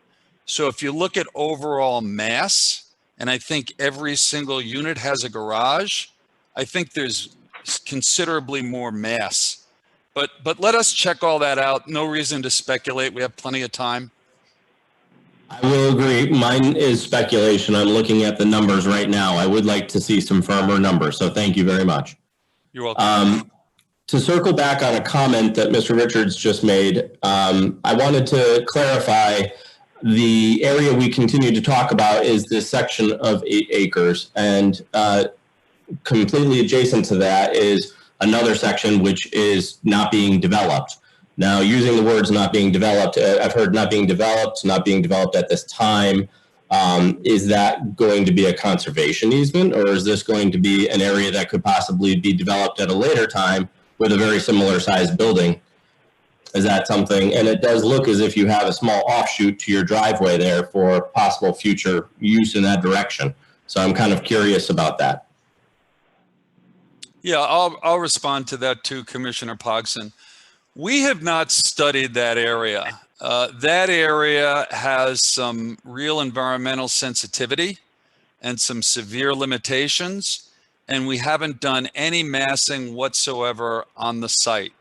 We figured that it made sense to proceed with this hearing, see how everything went, and then, do something, take a look in the future at what's even there. But we honestly haven't even studied it. Okay, I am concerned that the density technically could end up becoming, more if we start using that land as something else, because we are using it in our calculation currently. So that is a concern. Now, actually using that parcel as a segue to my next question, there was reference to the history of this property. And Mr. Hollister was ready for that one. He insinuated at the beginning that we may bring up the Baptist church and a little bit about that. Is that something that you could elaborate on and share with the rest of the commission? I'm sure you've all looked into the history of that parcel and the issues that occurred back when it came in many, many years ago at this point. Yeah, Commissioner Poxon, this is Attorney Hollister. I'll take a short stab at it. The Baptist Church proposal was in the year 2000 approximately. It involved the 8 acres, excuse me, the 6 acres to the south of the 8-acre development area, and also some of the land that has now been conveyed to the Farmington Land Trust. It was proposed as a church, a school, and an athletic field. And there was a requirement of rock removal with some, the term blasting was really the only term that was used at that time. It was proximate to the landfill, which at that time was apparently generating some methane. And so there were limitations and concerns about the grading the site in proximity to the landfill, and there was a court case that basically approved I think it approved the use, but not the necessary rock removal, and the proposal died mainly for that reason. That's the best I can do from memory from reviewing the history of that. But different use, different parcel, and 21 years ago was what I said at the beginning. And if I may interject as well, do we have that slide that shows that versus our parcel, Kyle? Do you know that? No, that is not included in this deck. Commissioner Pogson, what we'll get you for next hearing is where that was and where our parcel was. There's virtually no overlap. I guess if you look at what's on the screen now, is that everything that was the Baptist church was the 6 undeveloped acres, and I can't read the rest of that screen, whatever's down there. But as Attorney Hollister said, it's entirely different parcel. And since the time of that application, Commissioner Pogson, we have added 4 acres on the 8 acres that we're developing. I think 4.65 of that is a new acquisition that wasn't part of the original application either with the Baptist church. With the proximity still to that old landfill, is there any engineering or any test wells or anything that's been done to see if there would be any effects from removing stone, as it was put, or removing rock, as it was put, if that was to affect or be on any sort of, I don't want to use the word fault line because that's not really probably the correct term for it, but I'm sure that rock along that area is all contiguous. So my concern would be that any rock removal, regardless of it, if it's a few acres up from that parcel, may have the similar effects that the previous commission had concern over. And I would like to know if there's any research, any engineering, anything that has been done to alleviate that concern, to make sure that we don't have a release of methane gas or a release of some sort of hazardous material from a site which is known to be very hazardous and containing some pretty horrible chemicals and stuff, because it was one of the oldest dumps here in town. So I'm just concerned about what the ramifications could be, regardless of if it's 3 acres, maybe 4 acres further up from where the original proposal had been several years ago. And just to finish and just to full circle, is there any sort of engineering that you have done to show that that's not an issue? Yes, so Commissioner Pogson, I'll take a stab at answering that, but I'll also ask Attorney Hollister. So this is a matter that we take very, very seriously. As I'm sure you recall, or certainly the chairwoman recalls, we were involved with the original design of those roadways when it occurred. and we are the nearest neighbor, and we are down gradient. So this is something that we take very, very seriously. We have 4 buildings that are very near and down gradient. On the east side of Farmington. Yeah, the medical campus, basically. So in any event, we know the history. We were part of the history. We are studying it exhaustively. We are not in a position to go through that tonight because Tim can go through the exact detail of that. But one of the reasons that we're glad, and maybe this is the reason why, that the follow-up meeting to this is now 4 weeks away instead of 2, is so that we can finish our testing out there. But I give you this commitment that we will leave no stone unturned in a very rigorous, professional, engineered evaluation of the risks that you and I both know from this site. Yeah, and I would just add to that we have studied the landfill. And I'll just say this about landfills. You know, landfills generate methane, but not forever. The typical lifespan of methane generation in a landfill is about 40 years. So when the Baptist Church was proposed, it was within that time frame. Now it's not. 21 years later, we have some methane testing to detection testing to back that up, and we have a geotechnical team available to us, and we will demonstrate that there will be no impacts. I appreciate that, and I look forward to seeing the reports from what your, I would say, scientists are going to find. I would also say that although methane is certainly one of the major concerns from that area is known to have had full vehicles buried in it, has been known for having, you know, batteries, lead acid batteries. I'm sure many items that had mercury and other things that are heavy metals. And the concern would be fracturing something under that quarry that could possibly allow it into water underneath and causing some sort of other issues that we're not quite aware of how it would all react.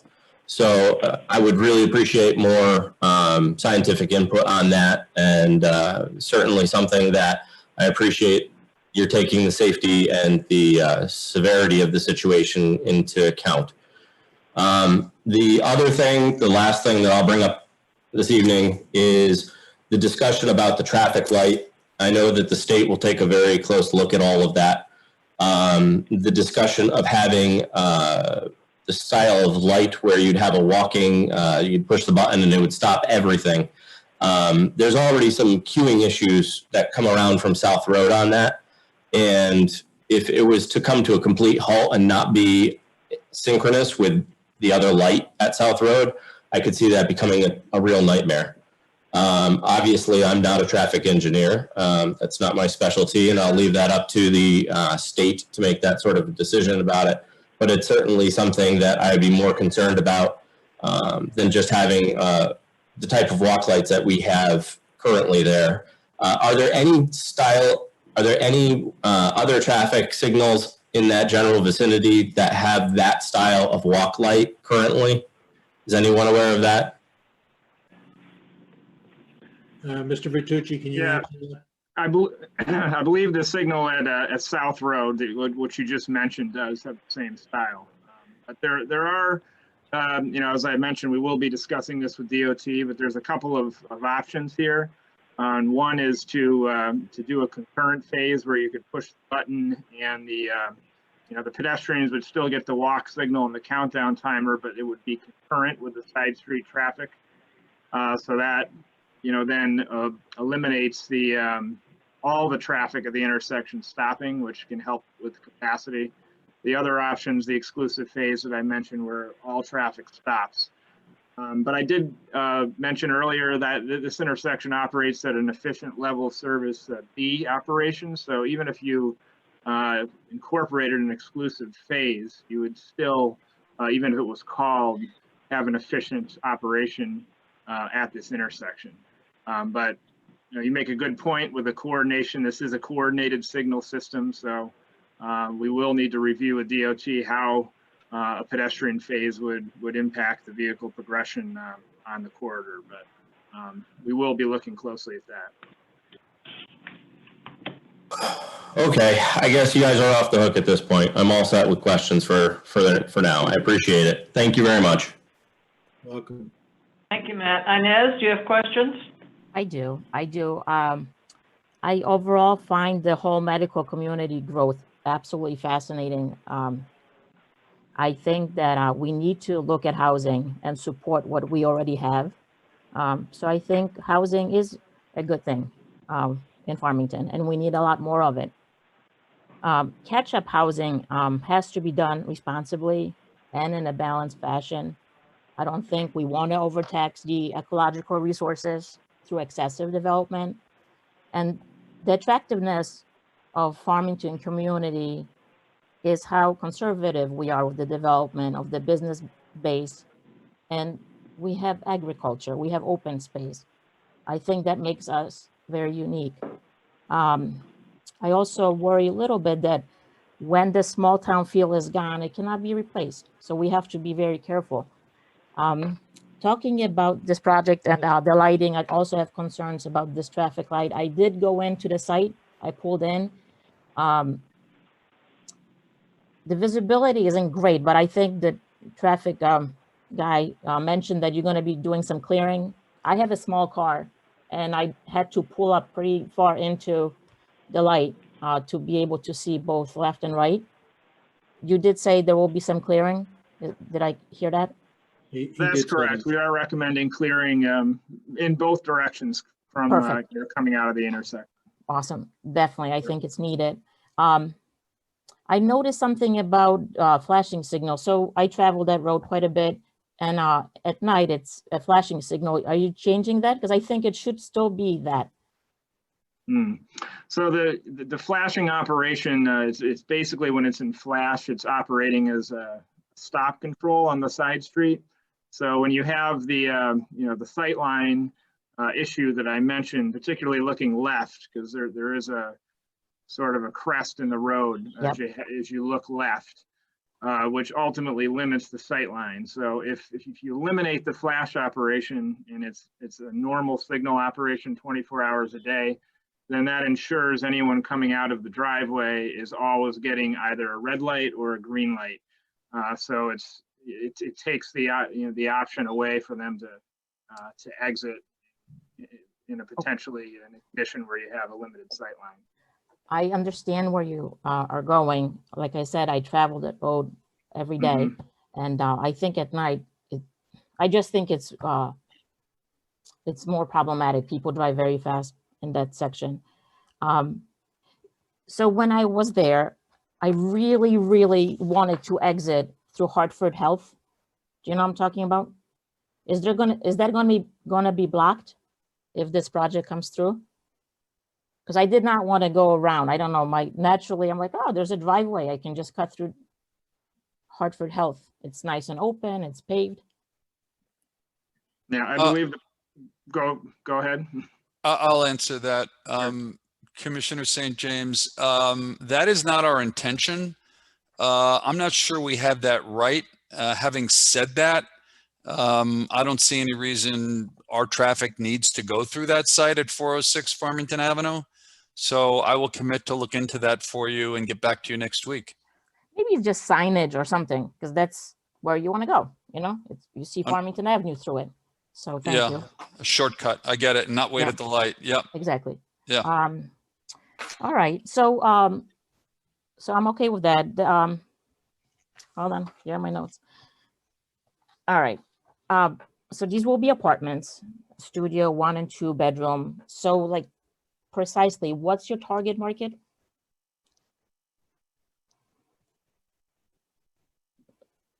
It's gonna.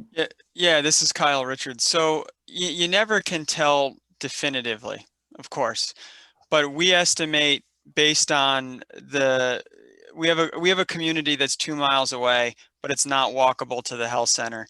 And Ben, correct me if I'm wrong, but I think there's approximately 35% healthcare workers in that building. That's right. And so 299 Colt Highway. Yeah, 299 Colt Highway. So it stands to reason, we feel quite confident that over half of the residents in this community will be healthcare workers, which is intentional, but also why we're providing this walkable, we're focused on the safety across the road and putting in that missing link to really connect the two. So I'd say 50%, over 50% healthcare workers, and then the rest, you're likely going to get some empty nesters. I mean, it's our experience with these types of communities that you'll get folks who are looking to downsize. Perhaps they have a home elsewhere and want to maintain a connection to Farmington. But I'd say those are, and Ben or Jeff, if you have anything to add to that, feel free. But I'd say those are the two main buckets. Okay, thank you. All right, so clearly the driveway, right, is already there, the infrastructure. It does seem narrow to me. Can you guys explain, like, when you actually get into the community? So there's a retaining wall. I think it goes pretty much around the whole perimeter. Maybe there's a little section missing. The thing that looks problematic to me is like moving trucks, any type of a delivery, trash pickup. It seems really tight. Is it just my not being able to see the full picture? Can you explain how that would work? And is there enough room? Because the driveway, there was another car there when I was there, and it's really two cars, one in each way. I guess it would fit in the existing road that you're going to continue. Tom, could you? Yeah, for the record, Tom Daly, yeah, and you're correct. It does seem a little narrow in other areas, but I think it is a road of equal width. It'll be 24 feet in the end, which is similar to what we have on all our other projects. But I think it's just not organized right now, so it does feel narrow. So we will be cutting a little brush back because I think that's encroaching there. And with some signage and pavement markings, it will be organized. We have also ran a fire truck around this entire site. I understand actually the town of Farmington is buying a new larger fire truck, so we've actually looked at that.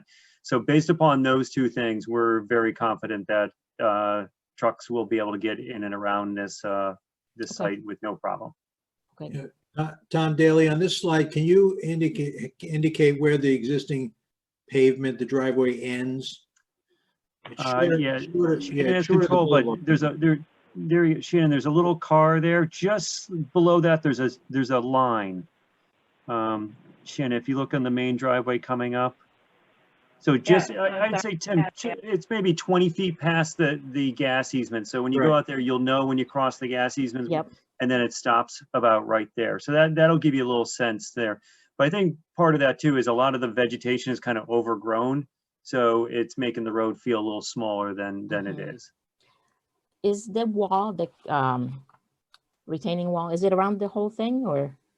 No, well, we have a retaining wall on the lower side of the project. That would be, right there. And that's because there's limitations on how much fill we can put over the gas main. We're working closely with the gas company, but they'll only allow us to put in about 8 feet of fill over the gas main. So that limited that. So we have a retaining wall there.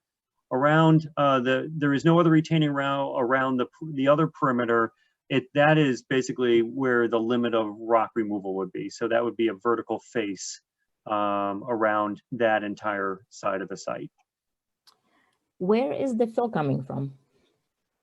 Well, the fill would be, on this map on the left side of the site, or basically if you drew a line right down through the middle of the building. We have cut that, or we're removing material on the high side of the site where Shannon's putting the cursor, and we're simply just bringing that to the other side of the site. So if you know that you saw that site has some slope to it across, we basically have to kind of flatten that out. So we're going to kind of take the grade down on the western side and bring that fill and put it on the eastern side and create a platform for this project. Okay, it was definitely a concern, like, where's it coming from? Is it clean? It'll be on-site native material. Okay. So, yep. And then I'm used to other projects, snow removal. Are you removing it from the property if we get, a lot of snow? Yeah, Metro has the nice thing about where Metro is in this this neighborhood, they have all the tools that are to do that. And some of their sites, they do have to remove the snow. Some of the sites, there is room to stockpile. This one will probably be a combination of both. It probably depends on the size of the storm. If it's, a 4-6 inch storm, there's plenty of room to pile it up on the edge. If we get something more like 18 to 24 inches, Metro will just remove it as they're doing all throughout their medical campus. And tell me about trash. I thought I saw something like in each building, like you said, every floor, right? Or each building, like, can you tell me how trash is done? And like, yeah. There's an interior trash chute. So in the northern end of the building, there's actually a trash room. So residents don't have to deal with it. It basically, they just deposit it, and it's taken care of on as Metro will manage it as a holistic thing. And even the recycling thing is not really the residents are taking it to the recycling. It's just some additional storage area. I don't know about you, but my recycling bin actually is more filled up than my trash bin. So we just need a place to kind of put some additional recyclables. But that's not really a place that the resident, they could take it if they say they moved in and they had extra cardboard, they could probably take it out through there. But it's all being taken care of in there. So, and Kyle, question for you: is there a trash chute on every floor, or is it one central location for the facility? I believe it's one central. I believe it's one central location.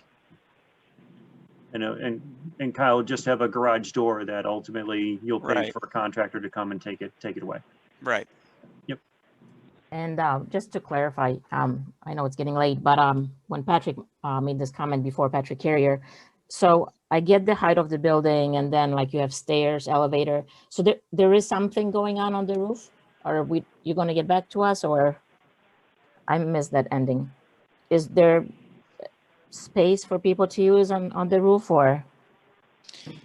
Yes, Commissioner St. James, and on the front, where you saw the staircase on the front, like the front leg of the building, there's a very small, I think it's around 2,000 square feet. We're calling it an observation deck area where residents will be able to go up and sunbathe or read. Of course, there are very limited, being in New England, we don't anticipate it getting used much more than 3-4 months of the year. But given there are a lot of nice views, we thought it would be nice to provide for what we're calling an observation deck. Okay, thank you. I am all set. Thank you, Inez. Marcy? Thank you, Barbara. So I think my colleagues have done a terrific job. My one question is, there is not going to be any commercial business in the locations in this development. Is that correct? That's correct. Okay, great. Otherwise, I think most of anything I had has been answered. So thank you. Scott, it's my understanding you're recusing yourself? That's correct. Thank you. Thank you. I'll move on to John. Do you have questions?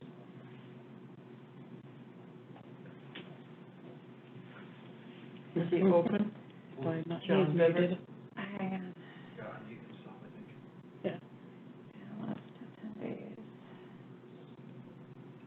Yeah, John, you've got to unmute your phone.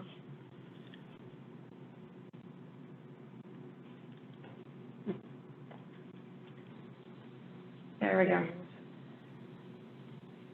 John, do you have any questions for the applicant? He's not hearing you. He's unmuted. He unmuted himself, so. John, do you have any questions for the applicant?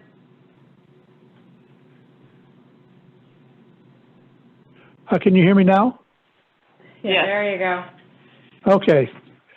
On the slides you had that showed the sight lines from the various properties on Prattling Pond, it showed just below your tree lines, the new trees, a drop off in every area, and that's obviously we were removing the stone. What's the height of that drop off? Tom Daly, can you do that? The height of the retaining wall?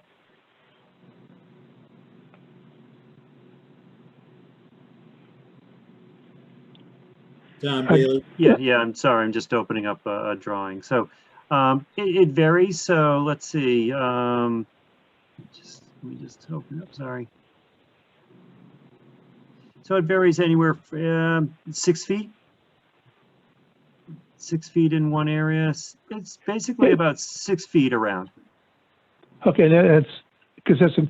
My only other question was relating to the former dump and the possible materials that will come out of that. And from what I understand, that you're going to get additional information on that? That's correct.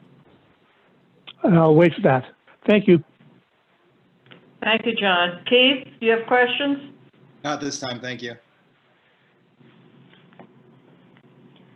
Thank you. I personally don't have any questions at this point. A number of things that I wanted to ask about have been brought up. The only thing I will iterate is I believe all of the traffic issues and all of the pedestrian issues in that area will be supervised and determination made by DOT. Is that correct? Yes, Your application. Yes, that is correct. I did want to note one thing, though, correct something for the record that I mentioned earlier. It is the next signal to the northwest, not the southeast, not South Road, that has the exclusive pedestrian phase. So it's the intersection of with the main Yukon Health Center driveway and the exchange that has it. If somebody wants to go out and look at it and see how it operates. The only difference between that intersection and what we'd be proposing would be that it would have the countdown timers on the signal heads.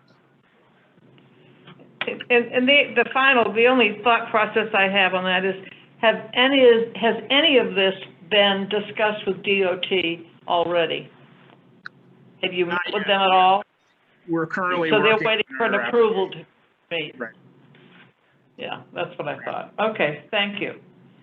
We're going to move now to public comment on the application. Yes. I was going to do our written correspondence, put it on the screen first, and then just scroll through and then take. No, I'm just going to do the. Are you want to announce that then, please? Yes. I'm going to go. I got to get to it here.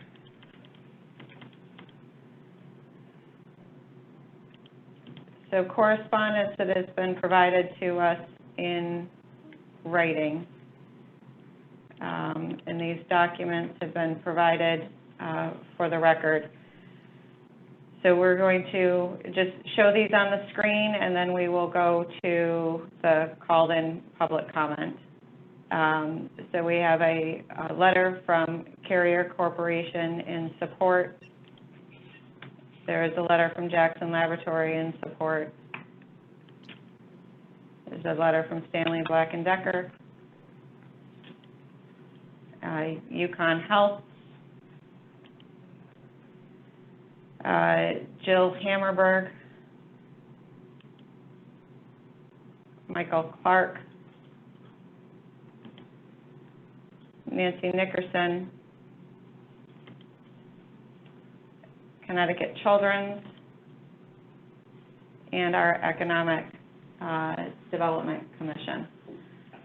Or letters in support. And then we have letters in opposition received from Kathy Braga,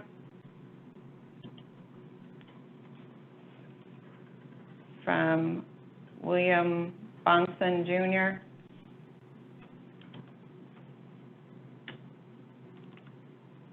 from Natalie and Robert Canto. These are letters in opposition. Susan and Bill Collins, Mike Dopp,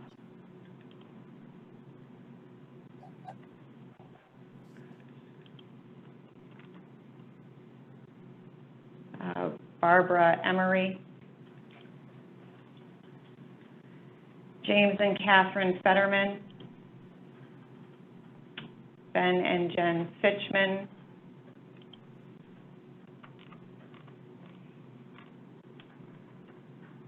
Elizabeth Foss,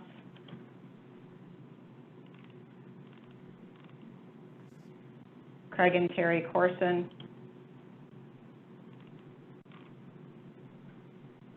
Janine Lawson,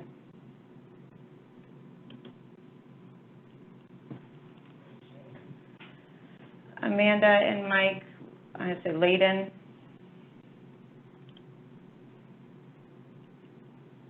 Russ Liliadall, I can't read that name, McAllister, Mr. and Mrs. McAllister. There we go, Donald and Harriet McAllister up at the top. Christy Muller.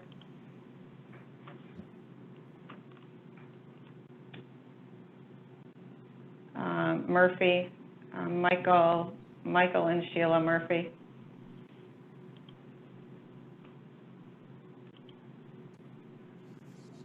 Jonathan Ricci.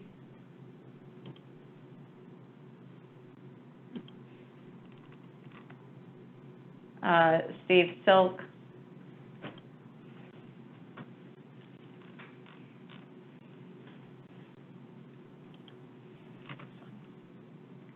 Frank Simpson.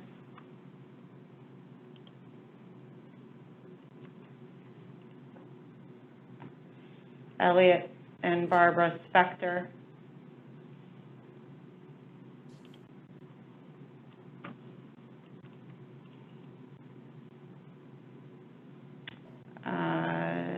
Zandra and Mark Sutter.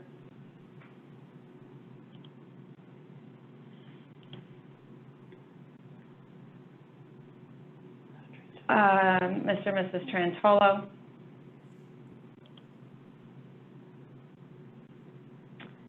Mr. and Mrs. Zatujan.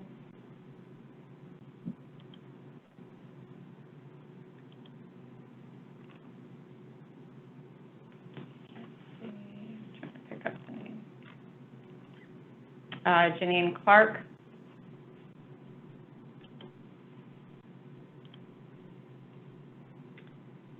Dr. Fitchman.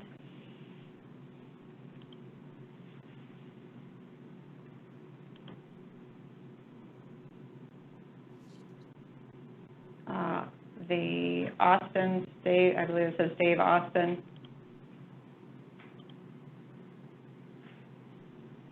Mr. and Mrs. Hayes, Pamela and James Hayes. Richard Kenyon. And Karen LaBeouf. So these are correspondence that was received in opposition. Again, all items of correspondence were provided directly to the commission members so that they had an opportunity to read them in advance of the meeting this evening. So we'll now begin public comment, and I'm going to ask if you wish to speak either in favor or in opposition of the application based on the presentation that was made this evening, or if you simply have a question, you may raise your hand, use the Zoom feature to raise your hand, and we will go through everyone and give you an opportunity to ask your questions. So, and I can see we've got, I'm trying to find the hands that are raised. Attorney Ainsworth and Mr. Fitchman. Okay, here we go. Yeah, that I know. So I know they were we're going to try and hit. I don't see. Is there anyone from the public that wishes to speak in favor or in opposition of this application? There we go. I got Kate Kate Emery. If you Hi. could, when you are called on, please identify yourself and provide your address, and then please proceed with your question or comment. Sure. I'm Kate Emery, and I live at 74 Prattling Pond Road. And I am opposed to this idea. I'm a third-generation Farmington resident, and I'm happy to hear that the developer has donated some land, a few acres, to Farmington Land Trust, in particular because my dad started the Farmington Land Trust, Jack Emery.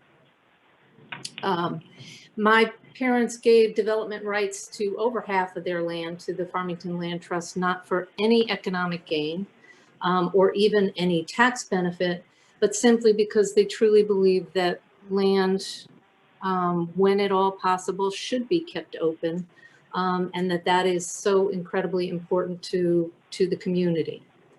And they realize there needs to be that balance between development, economic development, and open space.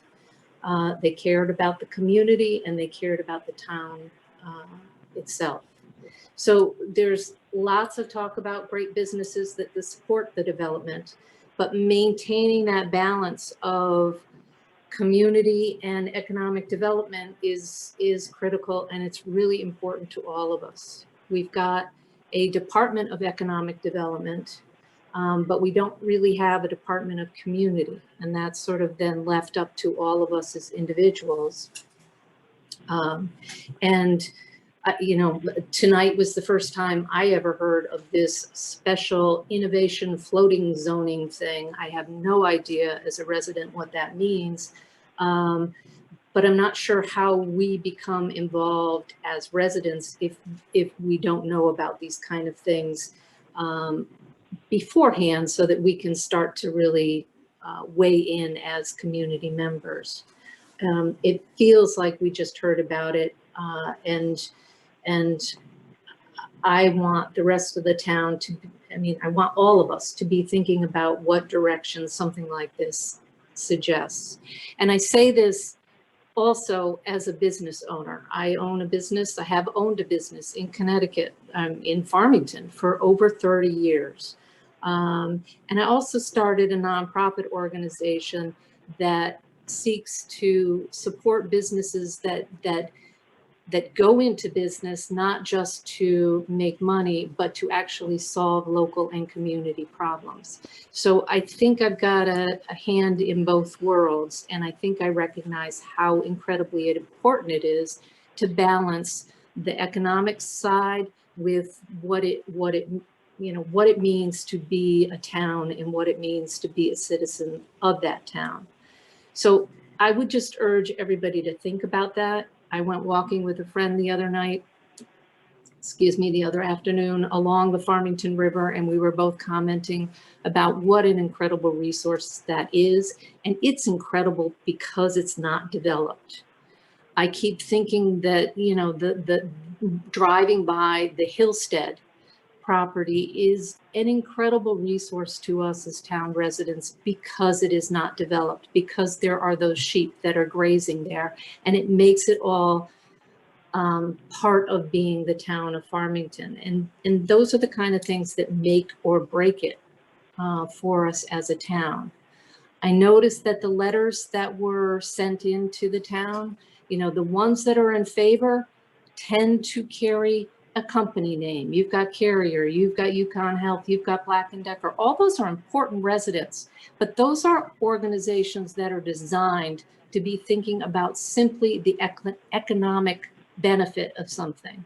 The ones that are against it are from individuals, from people, from residents, from the people who have lived there for sometimes generations and pay taxes. And I think that that's important and perhaps needs to be weighed in there. Having said all that, I really think there are a few issues that are important. I think that the traffic is a huge issue. I've lived here all my life and really beg to differ with Fuss and O'Neill's suggestion that 140 apartments, which I'm assuming is going to be around 300 additional cars, is not going to make an impact. That's ludicrous.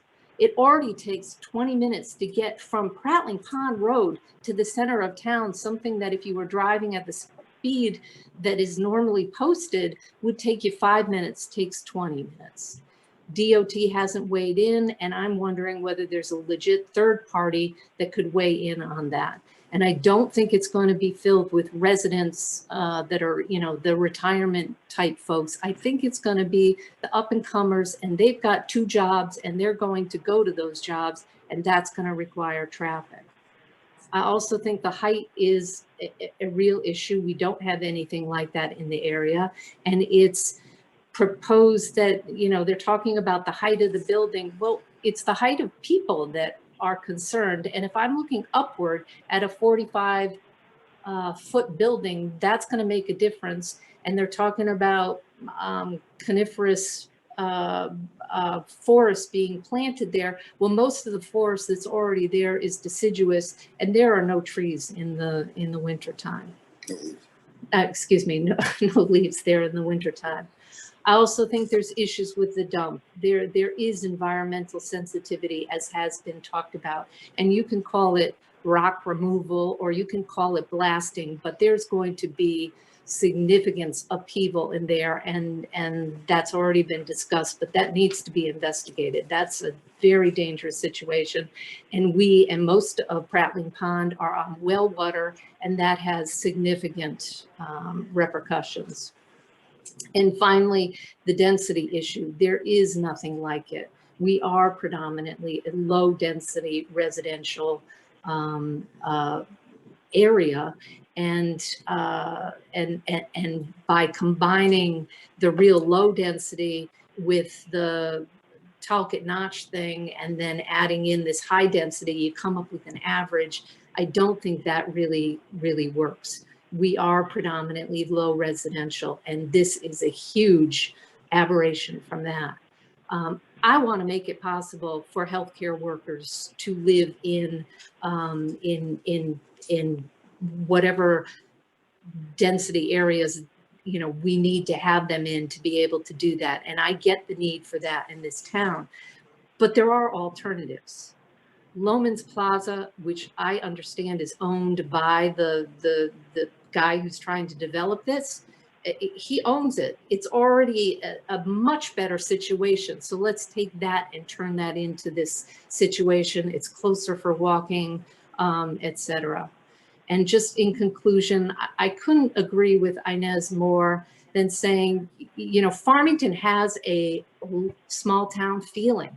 And once that's gone, it can't be replaced. Don't kill the goose that lays the golden egg.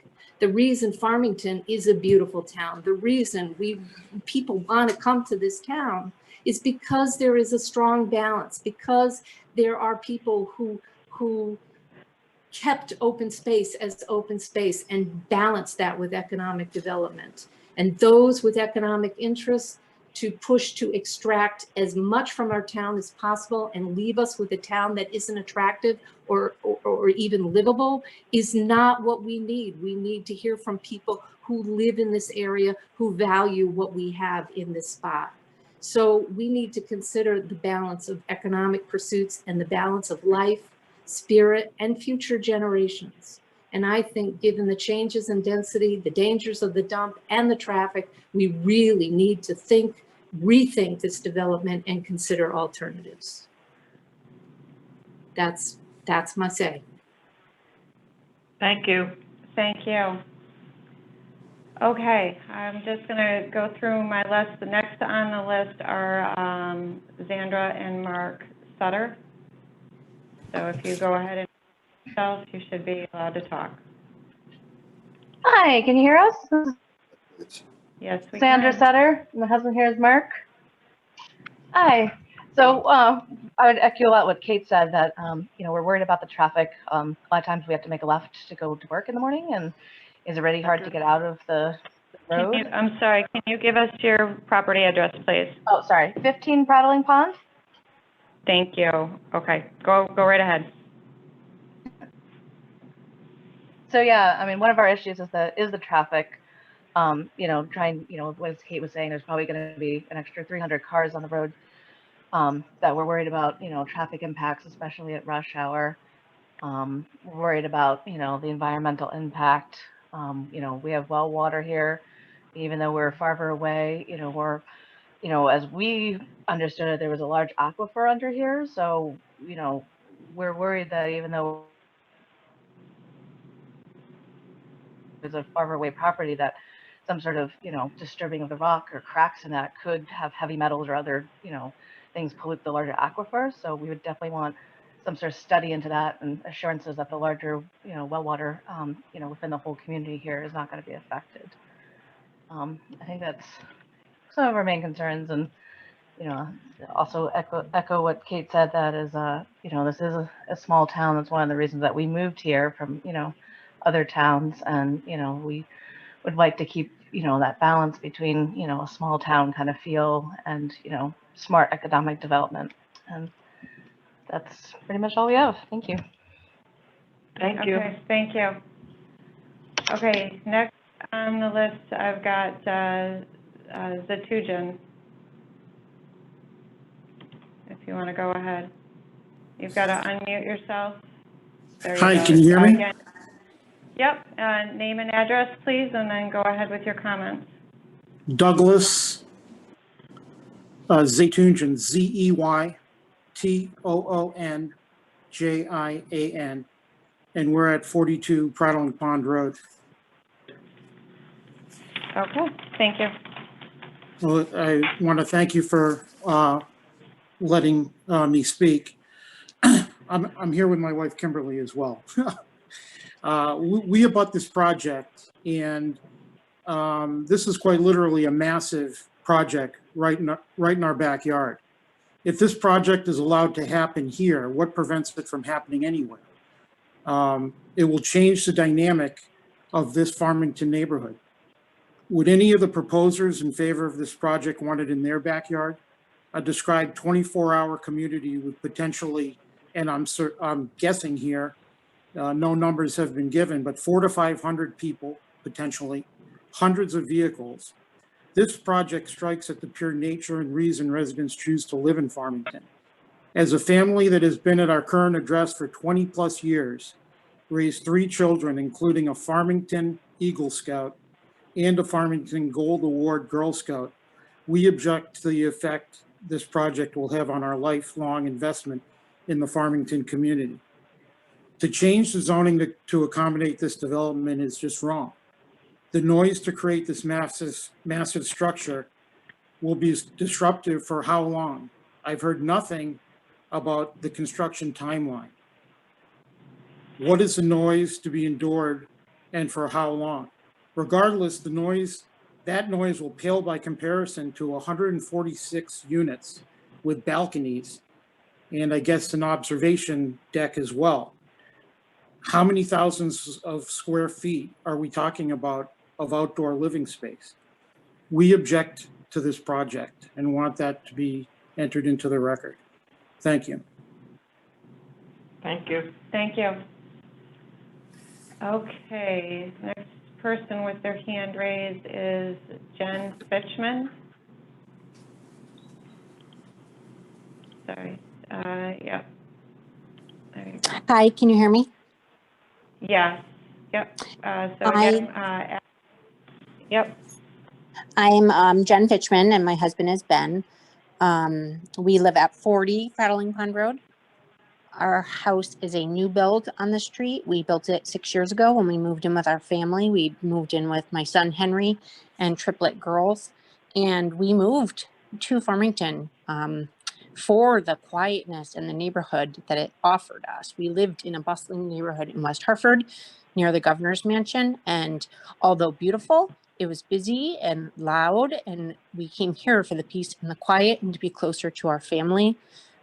We enjoy the nature around where we live, the bears that stroll through our yard, the rabbits, the fox, everything that we see outside. My kids are thriving, learning about nature and what's out there. I agree with what my neighbors have said. Those are all really important issues. And then one concern that I have personally is the bus stop is at the bottom of the street. And you're talking about an unprecedented amount of traffic. And I've already got trouble at the bus stop where I've had to call the police multiple times because it's extremely dangerous getting 4 children off the bus at the bottom of the street. And I can't even begin to think about what could happen if traffic were to increase exponentially like you have planned for this project. So we are completely opposed to this project. We agree that there's a need for this kind of living in our town, but disagree with where you're proposing to do it and how you're proposing to do it. Thank you. Thank you. Thank you. Next, I'm seeing Terry Corson. I think. I don't know where they just went. Yeah, there. There you go, up at the top. Go ahead and your name and address, please. This is Craig Corson. I'm here with my wife, Terry, and we live at 52 Prattling Pond Road. Okay. I assume you've all read our letter. You already know all of our concerns, so I won't reiterate them. I think our neighbors did a great job of so far covering, how we all feel up here. If allowed, this project will take place less than 150 feet from our front door, with the building being about 220 feet away. I would like to ask every member of this board how they would honestly vote if this were taking place in their front yard. In fact, I urge each and every one of you on the board to come visit us personally, walk the property with us, and see firsthand just how negatively this will affect everyone on Prattling Pond Road. Then explain to us how you can justify allowing this beautiful one-of-a-kind neighborhood to be destroyed forever. This simply is not the right venue for a high-density apartment building like this, and we definitely disagree with it also. Thank you. Thank you. Thank you. Okay, I'm seeing James Fetterman.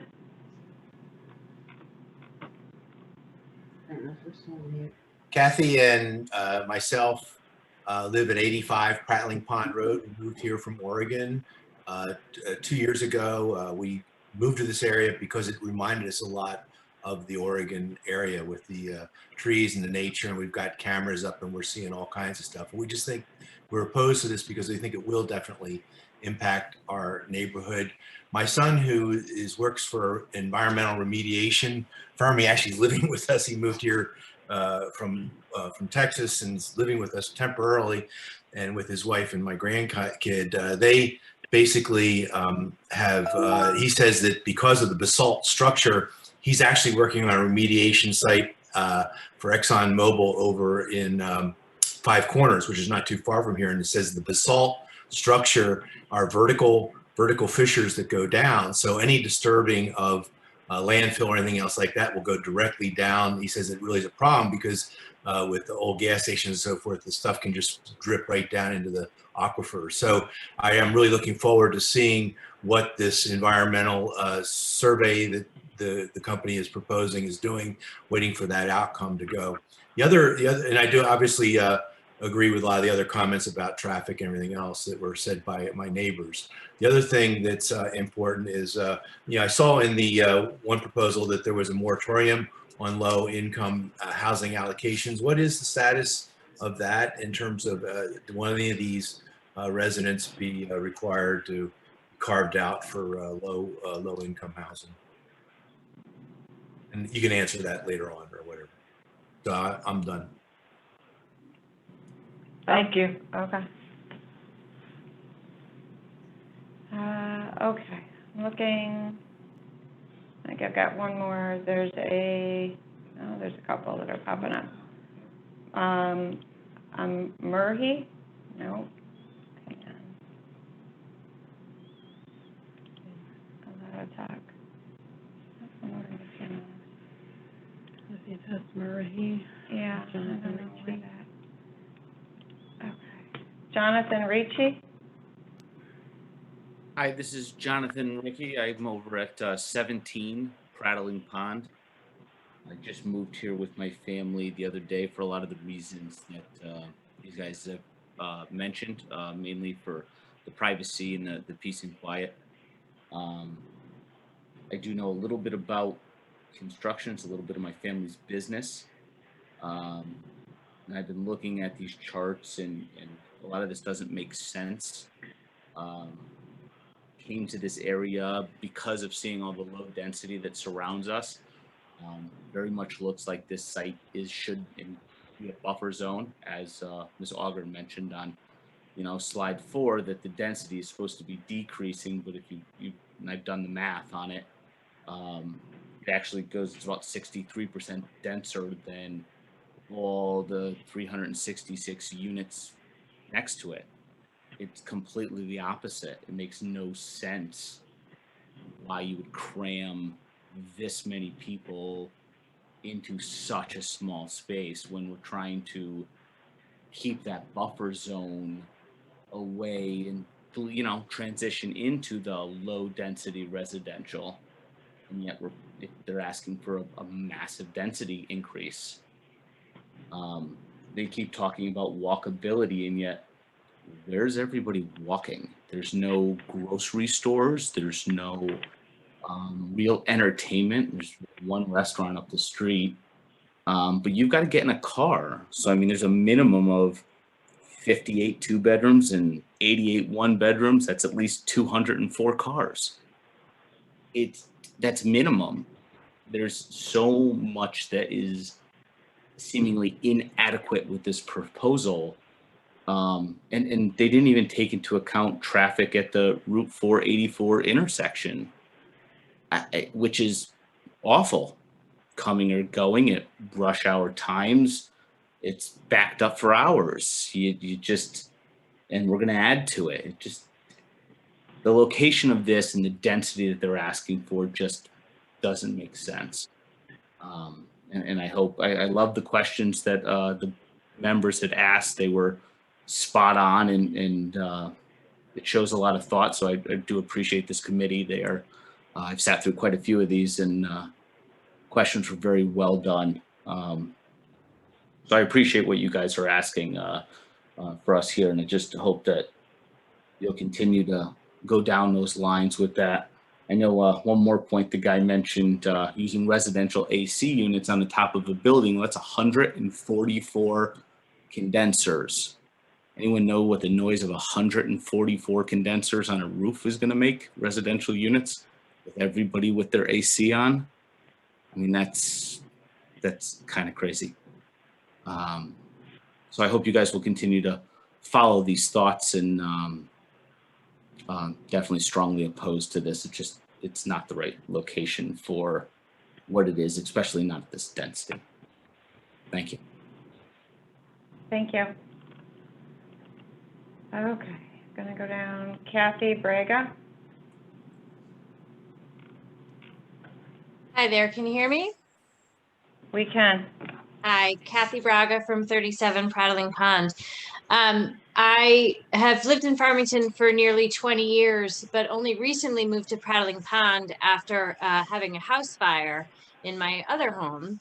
And I have to say that Prattling Pond has become the biggest container of lemonade that has ever been made from a very big bushel of lemons. And I'm delighted to hear all of my neighbors' wonderful and articulate and well thought responses to this development. And I would agree with every last one of them. Jen mentioned the bus stop. Because this is a private road, of course the buses can't travel up here. And having a 5th grader and a 9th grader, I can tell you that the bus stop is a grave concern for me. And the idea of that much more traffic on that road is a very big deal for us. So as I also wrote a letter, I won't belabor this, but I think my neighbors have done a great job. And I do hope that you will seriously take into consideration everything that everyone here has said in opposition to this proposal. Thank you. Thank you. Thank you. Okay, let's see, Lorraine Powers. Yes, good evening. Can you hear me? We can. Thank you very much for allowing me to speak. I'm Lorraine Powers. I reside at 14 Farmington Ridge Drive, which is one neighborhood south of Prattling Pond development, although across Route 4, we are connected by the Metacomet Trail. And one of the things I want to mention that is an important part of open space or preserved space recreational use. It is very beautiful and goes in tandem very much with what Kate Emery said about open space, and multi-generations of the Powers Busden family have been land stewards to monitor these properties, many of which have so generously been donated by Prattling Pond residents. My first point is that when I hear the word zoning change, we select our residences based on the zoning of the homestead, our immediate neighborhood, and the abutting parcels to this, which contribute to the makeup. It seems that a major decision of purchasing a home, not just for the property, but for the environment in which to raise our families or just as individuals, shouldn't be arbitrarily changed because a new proposal comes along. These are zoning decisions that have been made over generations and decades to preserve what Farmington feels best. And the newest members of our committee who've been on several years or many years are called upon to think about those decisions and how they impact everyone. One point that both Jen Fishman and Kathy Braga brought up was the bus stop. And I'm going to give a different perspective because although I was not able to tune in at the very beginning, one significant incident I did not hear mentioned was approximately 9 years ago. A young gentleman whose first name was Matush, I can provide the last name if someone would like to fact check at a future date. Matush was killed several hundred yards north of Quarry Road while returning to his home in the apartment or condo complex just north on Farmington Avenue. He was getting off the bus that is a 4-lane road and was hit by by a car. A northbound car headed the same direction as the bus. That is not something changeable. That has forever impacted many people, including his family. Very tragic. And I think that a crowded bus stop is expected. Looking at other large complexes, medium complexes, seeing the number of children waiting, and I could name many, many where almost at least half a bus gets off at similar size complexes, just speaks to the density of students currently wearing masks.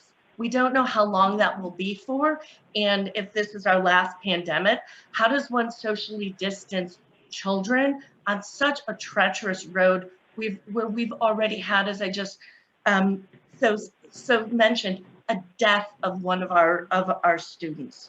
So I'm hoping that this will give consideration to a very well thought out and presented proposal, but what the actual outcomes and impacts will be. I do not agree that any prediction or estimates of who may move into the complex are accurate. I rarely see any assessment of those predictions of previous developments compared to who actually moves in. Usually the number of people have been underestimated, the number of school children underestimated. And while I am involved in a number of committees at Yukon Health Center and am aware of the housing needs, I don't see how this proposal as it stands benefits anyone in the immediate area. Thank you very much. Thank you. Thank you.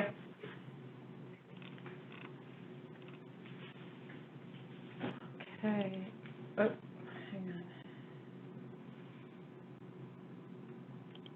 Darlene Dopp. Yes, this is Darlene Dopp. My husband Mike and I reside at 3 Belgravia Terrace, and we have lived at this address in Farmington for the past 15 years. This is our second home in Farmington, and we would like to submit that we are vehemently opposed to the building of this complex because of its violation of our commitment to open space, and also due to the grave concerns of the traffic flow in our already very congested roadways in town. So we are vehemently opposed to the building of this project. Thank you. Thank you.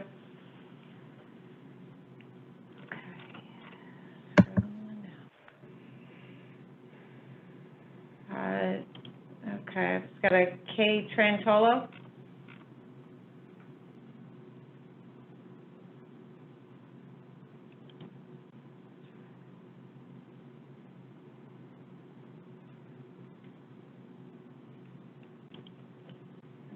Kay Trantolo, you've got it, there you go. Yes. Yes. And thank you for giving me the opportunity to speak tonight. This idea. Excuse me, I'm sorry, can we have your full name and your property address, please? I thought I did get one when I was on mute. I'm very good on mute. Vincent and Kathleen Trantolo, 44 Prattling Pond Road. And just let me say that I'm going to try to be brief because the mind cannot absorb what the behind will not endure. And we've been here now for almost 3 hours.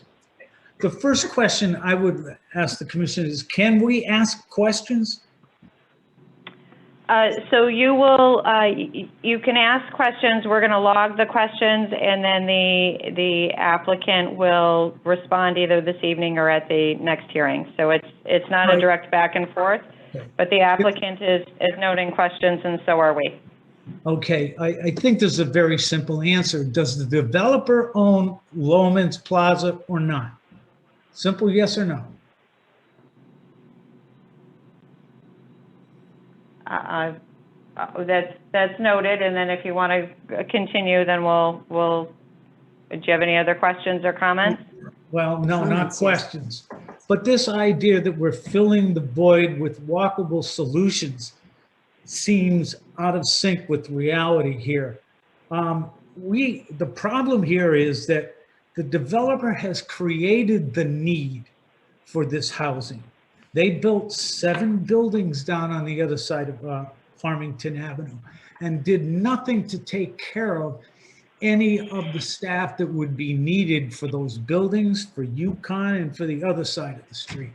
So what they're doing is they're building buildings, they're building these medical buildings to make money, and then they backdoor with the concept that, well, now we need living space for these people. And then they're putting it on our side of the road, which is a very private area. And frankly, it's going to reduce the value of our homes. I spoke recently, last year, I think, to a real estate agent to ask him various prices in this area. And he said, you know, the only problem with Prattling Pond is you can hear a little of 84 in your backyard. True. So we put up some additional trees. You can still hear it.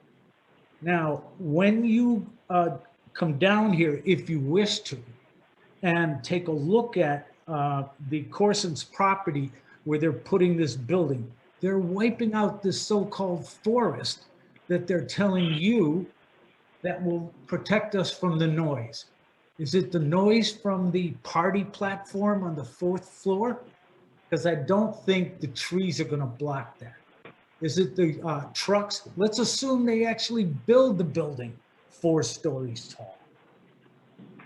Do they act with the trucks afterward, the garbage trucks, the partying, the horns that go off, the lights that are always seen through the trees? We have to put up with that, and that reduces the value of our property.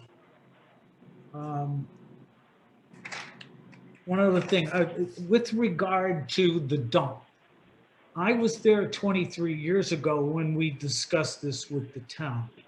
And I remember I raised this issue. If you want to do this, that's fine. But if the dump blows up and causes injury or death, the town's going to be responsible for this. Now, I say the same thing again with this one. If something happens with that dump and people get hurt, the town has been on notice of the problem. And I don't think you walk away by getting some engineer to say, well, there's not that much methane, just enough to blow it up. And then the town's going to be responsible financially for it. The other thing is it's supposed to be a walkable distance. I would challenge any one of you, come on over, we'll walk it, because no one's going to walk that distance and then have to go up that hill to get to Yukon. They're not going to ride a bike up the hill. They're going to drive their cars, and everyone knows it. Yeah, one summer day, someone's going to say, it's beautiful out, and they'll walk to work. On the way home, the rain will hit them, and that'll be the end of that. They're never going to walk again. And it's just a waste of time to put up sidewalks where people have to cross Farmington Avenue in traffic, walk left all the way down, and other people have to cross over Farmington Avenue because you can't put a sidewalk on the north side of Farmington Avenue. Not a safe one. And if you did and an accident occurred, you got liability problems. So I would ask you to consider this, and that's why I mentioned Loman's Plaza. If they own Loman's Plaza, it's a much easier walk.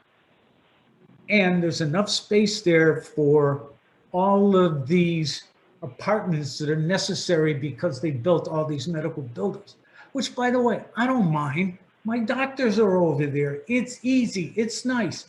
We want these people to have a good working solution to some of these problems. But this isn't it. It's like a nuisance. And a nuisance is defined by law as a pig in the parlor. They're both legal, but they don't belong together. This is a nuisance. It should not be granted, and give the land away or develop it some other way. But you're devaluing our land. You're breaching our peace, and you're doing it because the developer didn't foresee this, and maybe the town didn't foresee you're going to need this. And tell them, put one of those, put the buildings down where your medical buildings are. Then it's a clear walk. You can go down the other road. I thank you for your time, and that's all for me. Thank you. Thank you very much. Okay, I think I've got one more, and I don't know why this one's doing this. What? What? I can't hear. Okay. These people are telling me to do right. something I don't understand. I don't care. I don't care. Okay, take care of that. And there is a Murphy, an S. Murphy, that was interested in talking. I think they signed off. I don't see them anymore. I had to promote them. Oh, you did? I had to promote them. Are they there? Hello? Hello? Oh, Yeah. Hello? Hi there. Hello. Okay, great. You can hear us?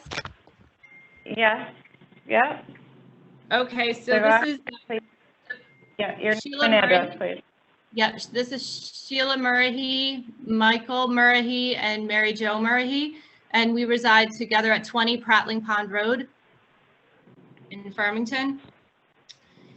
Okay. And we agree with our neighbors this evening, and it's quite an honor to speak after Mr. Vincent Tranzolo here. So I would like to reiterate some of the points that were mentioned and perhaps add maybe a couple of other thoughts. We're very concerned with the blasting that will cause damage to the 9-acre landfill waste containment system and cause toxins to enter our drinking water and wells. It will also have a negative impact on the environment in the area and plants and wildlife. And I really implore you to have a look at the works of G. Fred Lee and Associates. He has done some amazing work regarding landfills, and I have learned an immense amount in a very short amount of time. He is a PhD Harvard educated environmental engineer and environmental scientist. Again, his name is G. Fred Lee and Associates. It's spelled L-E-E, G. Fred L-E-E and Associates. The development was that was proposed here many years ago for the Baptist Church, was denied, and the reasons we feel have not changed. The landfill waste is a public threat, does not go away over time. In fact, the threat is infinite. The traffic we feel is going to increase, as it already has with recent developments, and is not in accordance with the POCD of Farmington. We also believe the development is too big, not in accordance with the Farmington policy of conservation and development. And I also have another thought.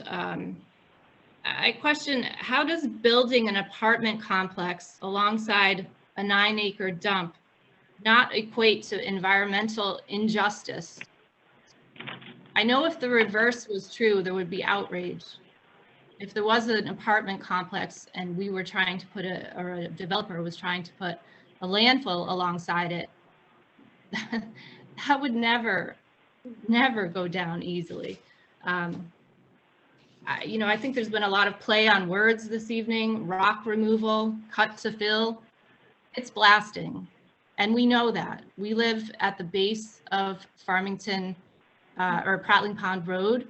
We're directly across the street from one of the developer's last large developments. And our house shook and shook repeatedly. In fact, my dad can comment on the fact that he went down there to speak with them about it. It was just shocking how heavy the blasting was. Yeah. Would you like to add anything further? Well, the blasting on the building that went on across the road was very loud. The first blast that went off, they never notified us, and it shook the house here. So I went down to them and I asked them to know, when they'd be letting off the next blast, please let us know. They'd done that all right, but each one was very, very loud. Okay, Chief? And we are concerned about our water, and we are against this building going ahead. We are not happy with it at all. Thank you. We're very concerned, and we're pleased with the commission's questions this evening.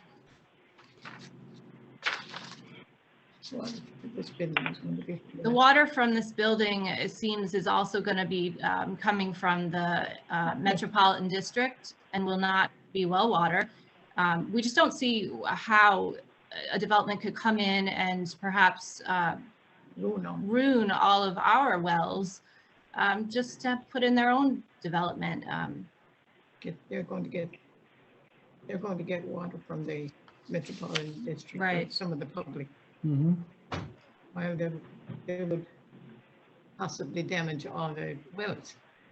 Right. So I don't know if you can hear that, but Mary Murray was commenting as well in agreement about the concern of the water, and that the apartment building would be collecting water from the Metropolitan District, and we would not have our wells.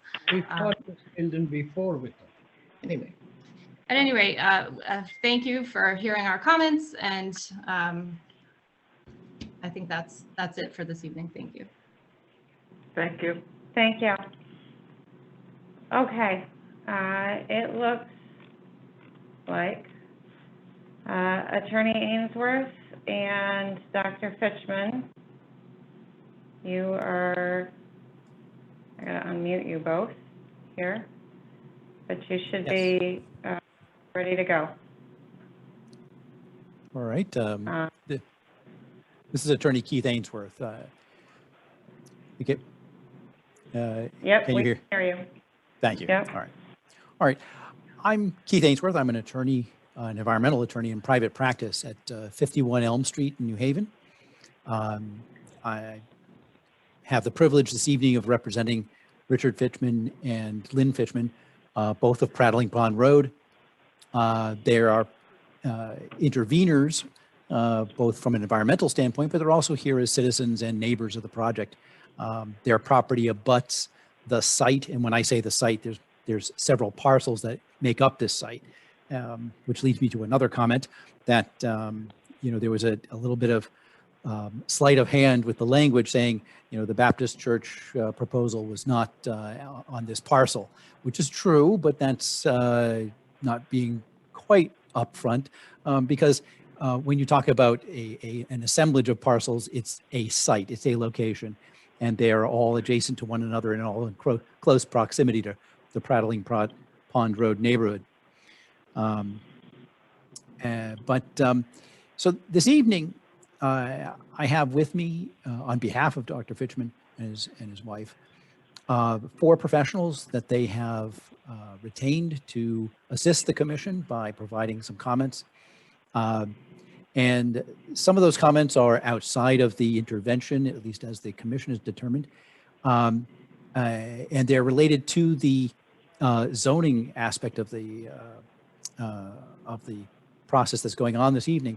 However, I will say that I don't think we can really parse the environmental impacts strictly from this discussion. The Plan of Conservation and Development is front and center to the considerations that are being made this evening. The applicant actually has to demonstrate that what they're asking for is consistent with the Plan of Conservation and Development, and the Plan of Conservation and Development recognizes the natural beauty of this community in a number of places. I could cite to them, page 36, 40, 46 to 47, 48, 52, page 72. There's many places within the Plan of Conservation and Development where the community has recognized that environmental compatibility is something to be protected and valued.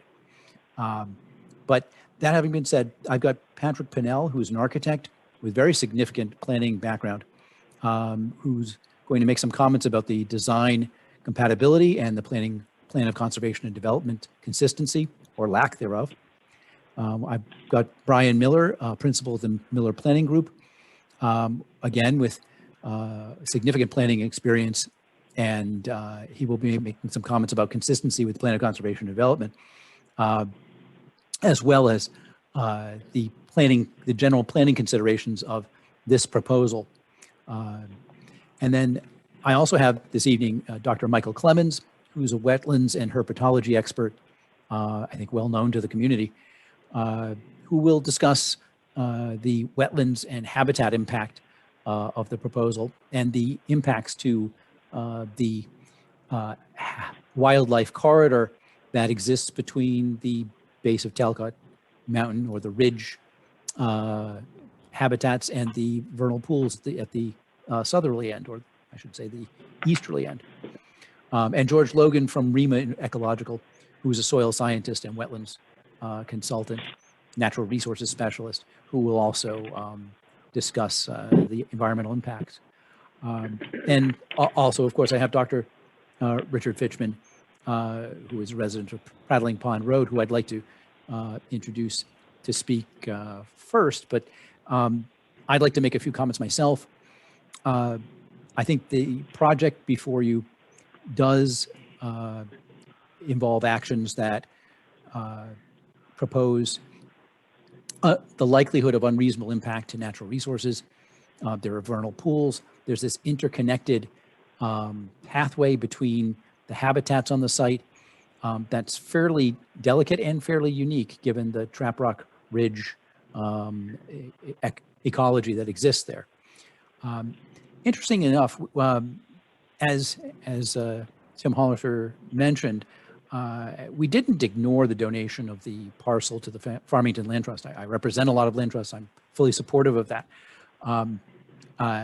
But the donation of land here, at least from the Farmington Land Trust perspective, was more for the connection of their trails from one parcel to another, which is, of course, of great importance to land trusts.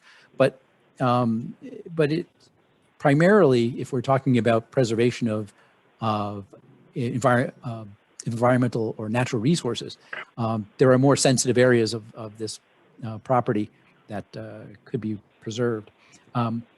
So on the contrary, we didn't ignore it. We just find that that's of lesser concern than the activities that are actually going on the site. We submitted an article, and it only came to our attention this morning, so I don't know if anyone's had a chance to review it, but I commend it to your reading list.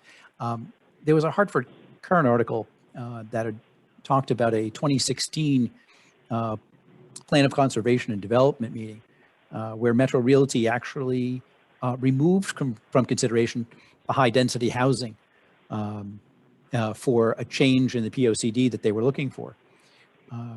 And this particular proposal actually is not consistent, not only with the POCD, but with the regulations themselves. I think if you're going to ask for a special exception, if you're going to ask for a change in the zoning regulations, you at least ought to comply with the floating zone that you're trying to drop on the site. And it's our position that you can't just have a standalone housing proposal. Under the floating zone, it's got to be a mixed use. And the regulation itself calls out where you can have a standalone use. It calls out that you can have an office use, but it doesn't say you can have standalone residential. Basically, this is an attempt to misuse that mixed use floating zone that you've created. So in addition to that, we have access issues, we have safety issues related to the Tennessee pipeline, which will be addressed. More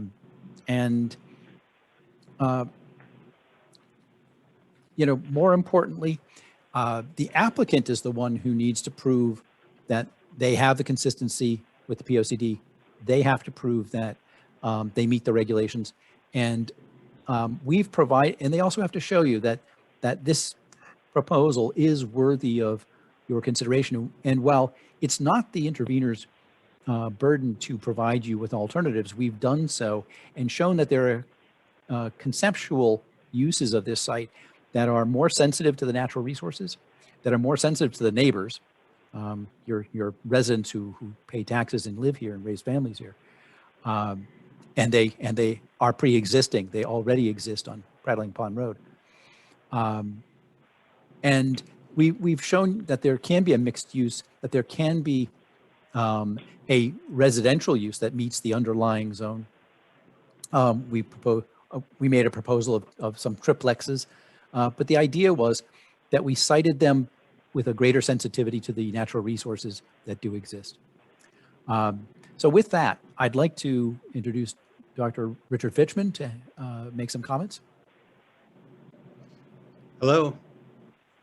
I can hear you. Well, Yep, you're all set, Dr. Fitchman. Oh, hi. Well, this is Richard and Lynn Fitchman. We live at 38 Prattling Pond Road. I'd like to just first say, just in a very short comment, that reaching out to us, that all happened probably less than a week before the Wetlands Commission. It's not, the neighbors, the abutters were not reached out to with significant time to get their thoughts together. But at any rate, without trying to bore anybody, and I know we've all been here for a long time, I'd like to share a little bit of my personal history. When I was in college, I rented a cabin on Route 4. It's where the American Red Cross is now, and there was a house behind it. The cabin was $35 a month, and the woman that lived in the house was a widow.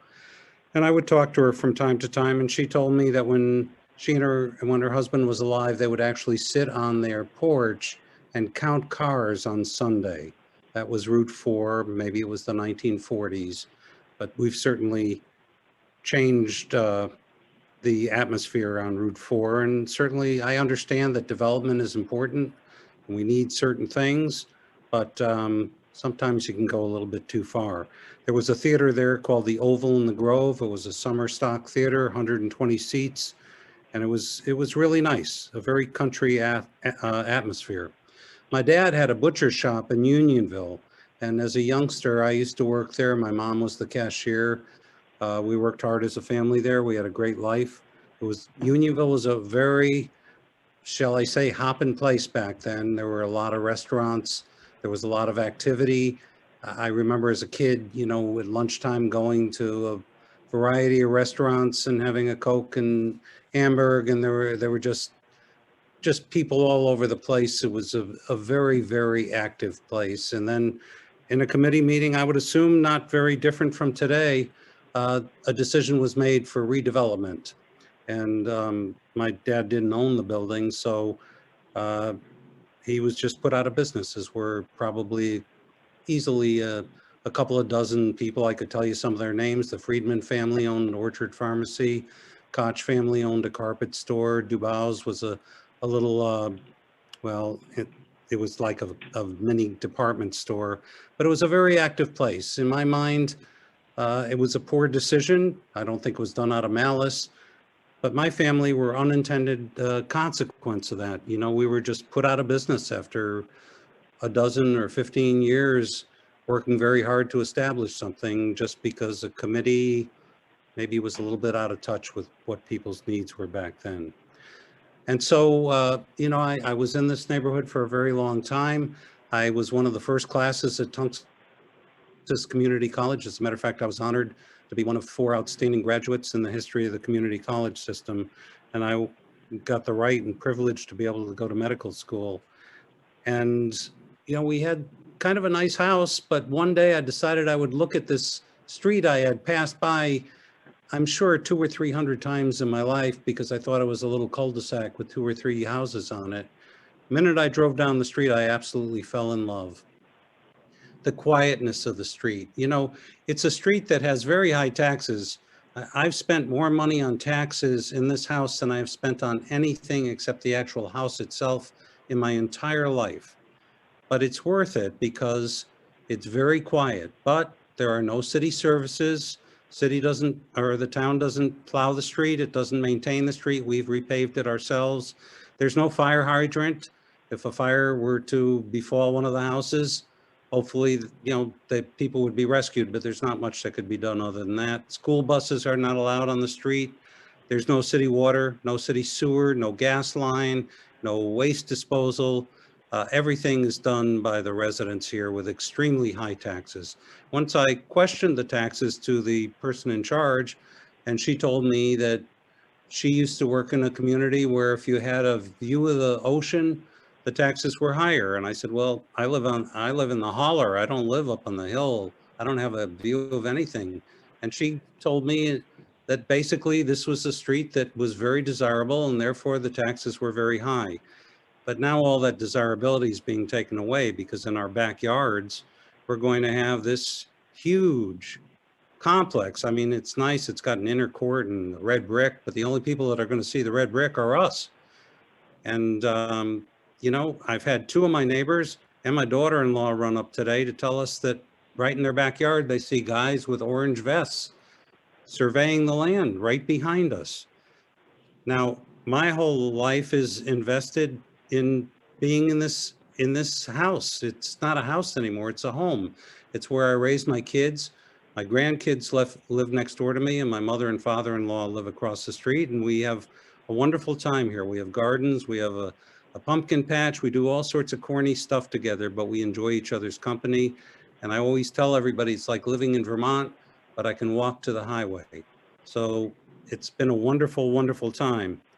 Unfortunately, if this building is built behind us, others talk about loss of property value, and I understand that. But even more importantly, it's the loss of the quality of life, the quiet enjoyment that we've had. And it's going to be a real heartache to me, to my family, and I know to my neighbors. And I know in the past, everybody's saying that the Baptist Church and other things like that were here and, you know, they weren't granted this by, I believe, this very same community. And the last thing I'd like to say is that I was involved in medicine since 1975.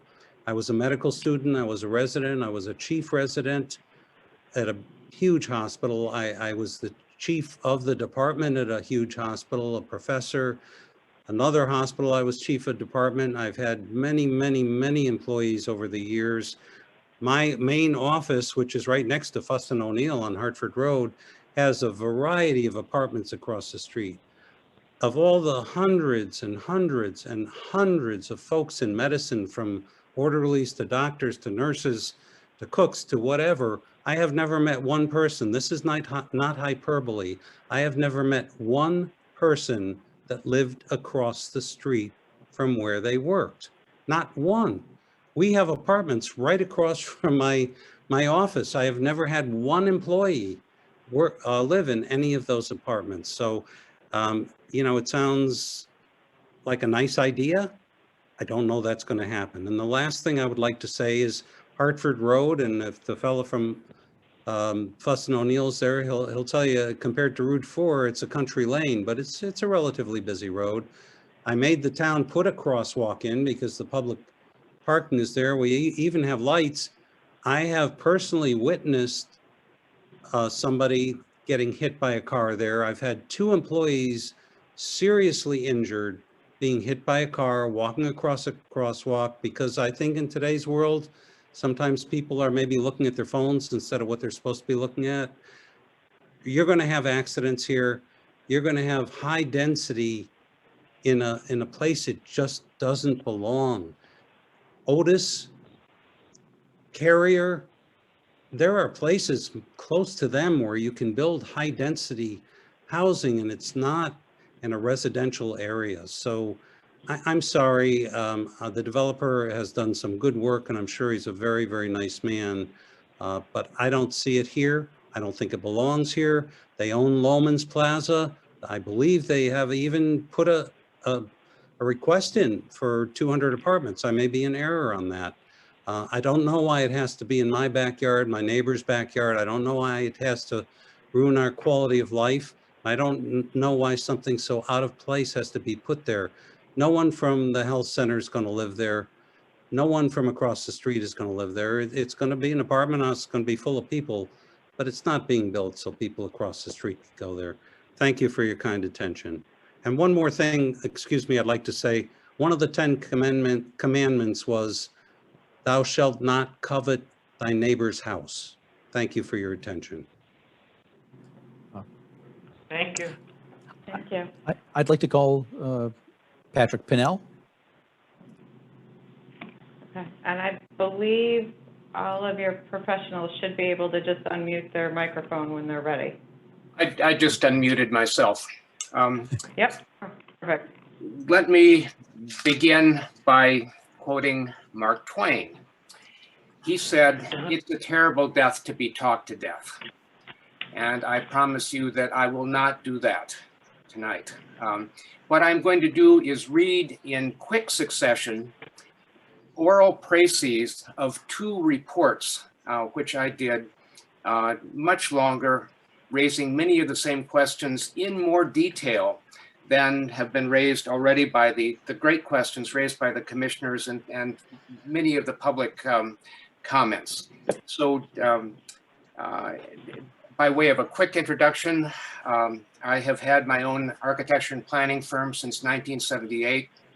I was one of the pioneers of mixed-use walkable planning, which has come to be called the new urbanism. I was one of the pioneers of new urbanism starting in the early 1980s.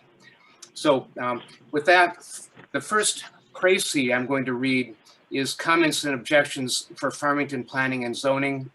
I would urge you, commissioners in particular, to look at the full version of which this is a précis. Madam Chair, members of the commission, thanks for the opportunity to offer this testimony, which summarizes the full-length written report already provided. My testimony addresses 3 aspects of the application at 402 Farmington Avenue. First, access and connectivity. Second, design character. And third, and finally, how the project is to be understood within the longer history of the area. I believe in some, the rezoning request and site plan should be rejected because of these 3 aspects. Aspect 1, access and connectivity. The proposal for 402 Farmington is not a subdivision, but it is on a cul-de-sac. The Farmington subdivision regulations offer guidance which is more generally applicable. Cul-de-sacs, and I'm quoting here, may be permitted providing such a design will not be prejudicial to the needs of public health and safety by unduly delaying or inhibiting access, end quote. The new Quarry Road does exactly that. Its new connection to Farmington Avenue is awkward at best. Its extension uphill to the building site makes it both long, it's a third of a mile, in fact, to reach the structure's rear, and of increasing steepness. It goes from flat to 10%, back down to flat, and back up to 10% again. What you reach is a large artificial plateau, either fill or cut, the latter presumably by, I'll use the euphemistic expression, rock removal, or maybe blasting. In 2001, your predecessors on the P&Z Commission rejected an application to build on a different part of this same Quarry Road property, about 400 feet away, because the closed landfill in the quarry might generate flammable methane, which blasting could easily ignite, besides the issue of heavy metals and other hazardous materials. The blasting to make 402's new artificial plateau is considerably more than that in the rejected 2001 proposal. Even beyond that, it is hair-raising to note the natural gas pipeline adjacent to both the 402 project and the methane-prone landfill. I've provided in my full report an online link to a site documenting the pipeline company's less than sterling safety record with, quote, at least 257 significant failures, leaks, fires, and explosions, close quote, over a 20-year period. Finally, note that the rebuilt quarry runs through fire-prone grasslands and trees in a time of climate change-driven drought. In some, the long 402 cul-de-sac through fire-prone areas with landfill and gas pipeline dangers renders it prone to closure and thus a risk to emergency access for safety and public health. Aspect 2, design character. Aspects of a design can affect not only aesthetics, but again, public health and safety. This begins with the application to be considered under the floating zone standard of mixed use, when the project is, in fact, solely residential.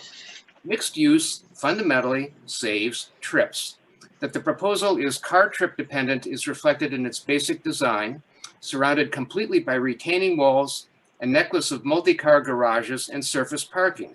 And as if to underline what's already obvious, the U-shaped apartment house's exterior ground level is almost entirely made up of private garage doors, 53 in all. The opportunities for backing out over unwary pedestrians of all ages ought to concern the Commission. It's inside the U exterior, on the other hand, is 4 stories of apartments looking at what? Each other. Privacy may not be a direct issue of physical health and safety, but it deserves consideration. The mordantly minded may recall the old Alfred Hitchcock film Rear Window. But back to the 53 garage doors. They do raise such health and safety issues.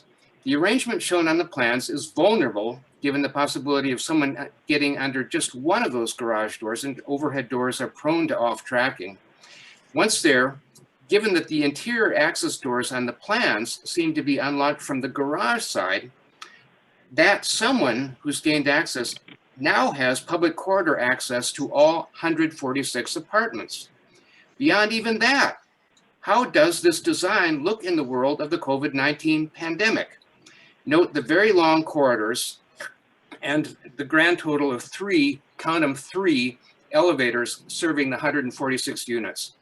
What happens when adults leave for jobs, children for schools, at more or less the same time, all trying to use the same elevators, corridors, and egress stairs? Surely, this should make the Commission pause to consider. Aspect 3 of 3, a longer perspective on the 402 project in its context. Multifamily residential use per se is certainly not wrong. The problem here is the oddities of the specific location, landfill, pipeline, and so on, immediate adjacency to single-family homes to the west, lack of mixed use, and lack of real pedestrian and cycling connectivity alternatives to car travel. One sidewalk does not walkability make. The area is still in process of developing the richness of uses and the physical interconnection infrastructure it needs more than a half century on after the decision was made in 1962 to airdrop the Yukon Health Campus on the east side of Farmington Avenue. On the other side of Farmington, the upsloping eastern face of the Trap Rock Metacomet Ridge begins. Here, at the proposed 402 access point, the slope up to the ridge is about 2,000 feet wide east to west. Since the 60s, single-family houses have grown up near the ridgeline where they have views, eastern views. During the same years, auto-oriented uses proliferated along Farmington Avenue. Between these two was a lot of land of indeterminate use, more difficult to access from either above or below. Because of the usefulness of trap rock, quarrying was one plausible profitable activity. Hence the logic of the former quarry, which became landfill, and its repurposed Quarry Road. Yes, it is in the general interest that this in-between land be developed, and some of it has been, as testimony noted. But it must be done with more consideration of such development consciously being a better transition between the wholly single-family land use uphill and the retail, commercial, medical uses downhill, which is still being weaned off an exclusive automobile appetite and habits. And I've provided those two schematic designs for more moderate and transitional uses of the same area or a smaller sub-area that the 402 proposal shows. For example, development of clustered true live-work units connected along the mid-slope contours would make considerable social and economic sense, especially in post-COVID-19 times when the lessons from working from home, WFH, will be strongly affecting the marketplace, land use, and the interconnecting balance of building types. Suffice it to say that besides having the issues I detailed in my written report and have just now summarized, the 402 Farmington proposed residential development is the furthest thing from offering a prototype or model for such in-between locations between the foot of the Metacomet Ridge and the top. Multifamily residential is certainly needed, but there are other more suitable locations where it can better benefit from nearby jobs and services and not entail public safety and health hazards. The 402 project as it stands is too large, access to it more than just problematic. The landscape must be radically altered to make way for it. There are known hazards such as methane and a gas pipeline running through a fire vulnerable site, and the connecting road and architectural design endanger pedestrians and cyclists. Simply, the proposal's unmodifiable faults accumulate to the point that they merit its rejection. I'll say again that I've sketched two alternative development scenarios, one mixed use, one residential, both fitting the same site area or a smaller portion thereof. They were submitted as part of the record. Now I will read the shorter still précis reviewing the traffic impact study. Madam Chair, members of the commission, thanks again for the opportunity to offer this testimony, which summarizes the written report on the traffic study already provided. I am not a traffic engineer, to be clear from the outset. Since establishing my own planning and architecture firm in Washington, D.C. in 1978, however, I have reviewed many development traffic studies, coming at them from the different angle of new urbanist planning, a movement I helped found. From the outset, we new urbanists have prioritized not just optimizing traffic movement, but non-sprawl, mixed use, and walkability. I am happy to say engineering best practices, including the ITE and many DOTs, have changed over those 4 decades to recognize their legitimacy and value them, that is non-sprawl, mixed use, and walkability too. My review, full review, and again, I urge you to consult that, first looks at some of the study's opening sections and points out what might be a fundamental issue about their character and attitude. Then doubles back to comment upon and question 2 especially critical sections. Concerning the summary sheet, introduction, existing conditions, and proposed conditions sections, I make what might be considered niggling observations about the multi-repeated excess of parking spaces provided compared to spaces required by the 146 proposed apartments. Then niggle about a misstatement that the property is zoned industrial in the report when it is in fact business restricted zoning. then Niggle, point out that at one point the proposed development is called out as, quote, medical office, when of course it is not, it is residential. These and other trivia add up to plant a seed of doubt. Is this more than mere haste, but instead cause for the commission to question the study's complete solidity? Zoning and proposed use are fundamental to the document's purpose. They were misstated. The fact that such errors were not caught and corrected by the applicant, its lead design firm, or its legal counsel would seem to indicate a degree of inattention that, to make an understatement, should concern the commission. Doubling back to page 2 of the impact study, I begin a sequence of argument with the classification of Farmington Avenue, as noted, as a, quote, principal arterial roadway, a type of road which the Federal Highway Administration, in a system dating from 1962, describes as of high mobility and low degree of access. The simple point is that Farmington Avenue is in general not intended or designed to provide direct, underline direct, land access for a high density residential unit such as the 402 project really, it really is that, such as the 402 project proposes. Collectors or local roadways, different categories altogether, do that. 5 lanes wide with no sidewalks or bike lanes there presently, maybe in some dim and distant future. It's a clear misfit needing a buffering roadway type section. In addition, site access is by way of an easement through a neighboring property, amazingly. When traffic backs up at the Yukon Health Center Cell and Genome driveway at morning and evening rush hours in particular, frustrated drivers will shortcut through Hartford Healthcare, despite any mere signage prohibiting that move. I then introduce in the full report recent, that is 2019 research on the accuracy of the Institute of Transportation Engineering vehicular trip generation rates used in the impact study. This recent research shows rates are often wrong, underestimating a new term of art, person trip data, because use type classifications, that is housing, or residential, commercial, etc., are inadequate, people are increasingly realizing, without actual information on the demographic and economic contexts of the uses, such as density, mixed use, transit access, median incomes, and poverty rates. Especially important are ease of pedestrian access and presence of bikeways. Those, to repeat, those last are almost wholly absent within the 402 Farmington proposal and in the Farmington Avenue context.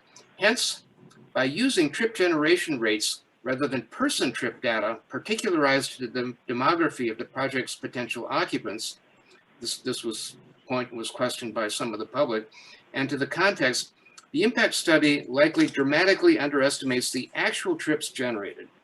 For 402's 146 units, the research data cluster in the article scatters around 150% of the Institute for Traffic Engineering trip generation numbers. Logically, this intensifies by 150% or more the probability of drivers seeking to use the current Quarry Road access to and from the project, a clear hazard to life safety, which you're charged to consider. Compounding the hazard is that while section 5.2 intersection site distance analysis of the report uses the design speed of 45 miles an hour, which is higher than the posted speed of 40, it really ought to use actual measured speeds, which are very likely still higher, especially during COVID times with less traffic.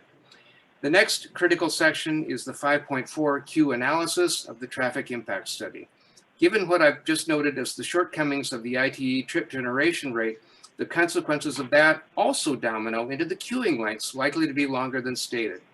In closing, I will just note a Hartford Current story from just last Wednesday to the effect that Connecticut DOT notes that precisely because the diminished traffic volumes during COVID-19, traffic speeding has risen dramatically on all types of roadways, as has distracted driving. A direct result is that with half the amount of traffic, 65 pedestrians died on Connecticut roads in 2020, 6 more than in 2019. Half the amount of traffic, more deaths. The same factors killing pedestrians affect accidents resulting from queuing, both directly hitting the rear car and indirectly from frustration with the queuing. Again, thanks for considering these concerns related to health and safety problems with still a different aspect of the 402 Farmington Avenue proposal. That's all from me. And I'd like to thank you and call on Brian Miller next.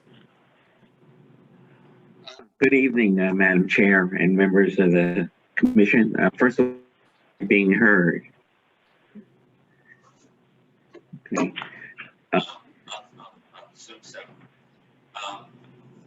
My name is Brian Miller.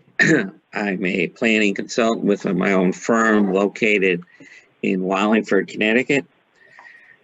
My clientele includes developers and municipalities. I've worked quite a bit in my analysis of residential development. Again, on both sides, I've been a town planner in Connecticut for a number of years. I've also worked with towns as a consulting planner. So I've been well versed in these issues for quite a few years. I've been asked to analyze the application for the zone change to a special innovation floating zone and the concurrent site plan approval. Now, I submitted a report to the commission, and I'm assuming that it has been received.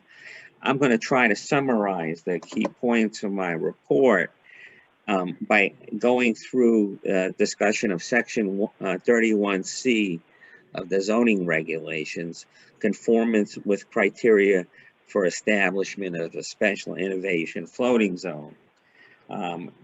That section states the commission must make 3 findings prior to the approval of an application to rezone property to be the special innovation floating zone. There's 3, as I said, 3 criteria. Let me start with the first, is that the proposed is in harmony with the overall objective of the plan of conservation and development.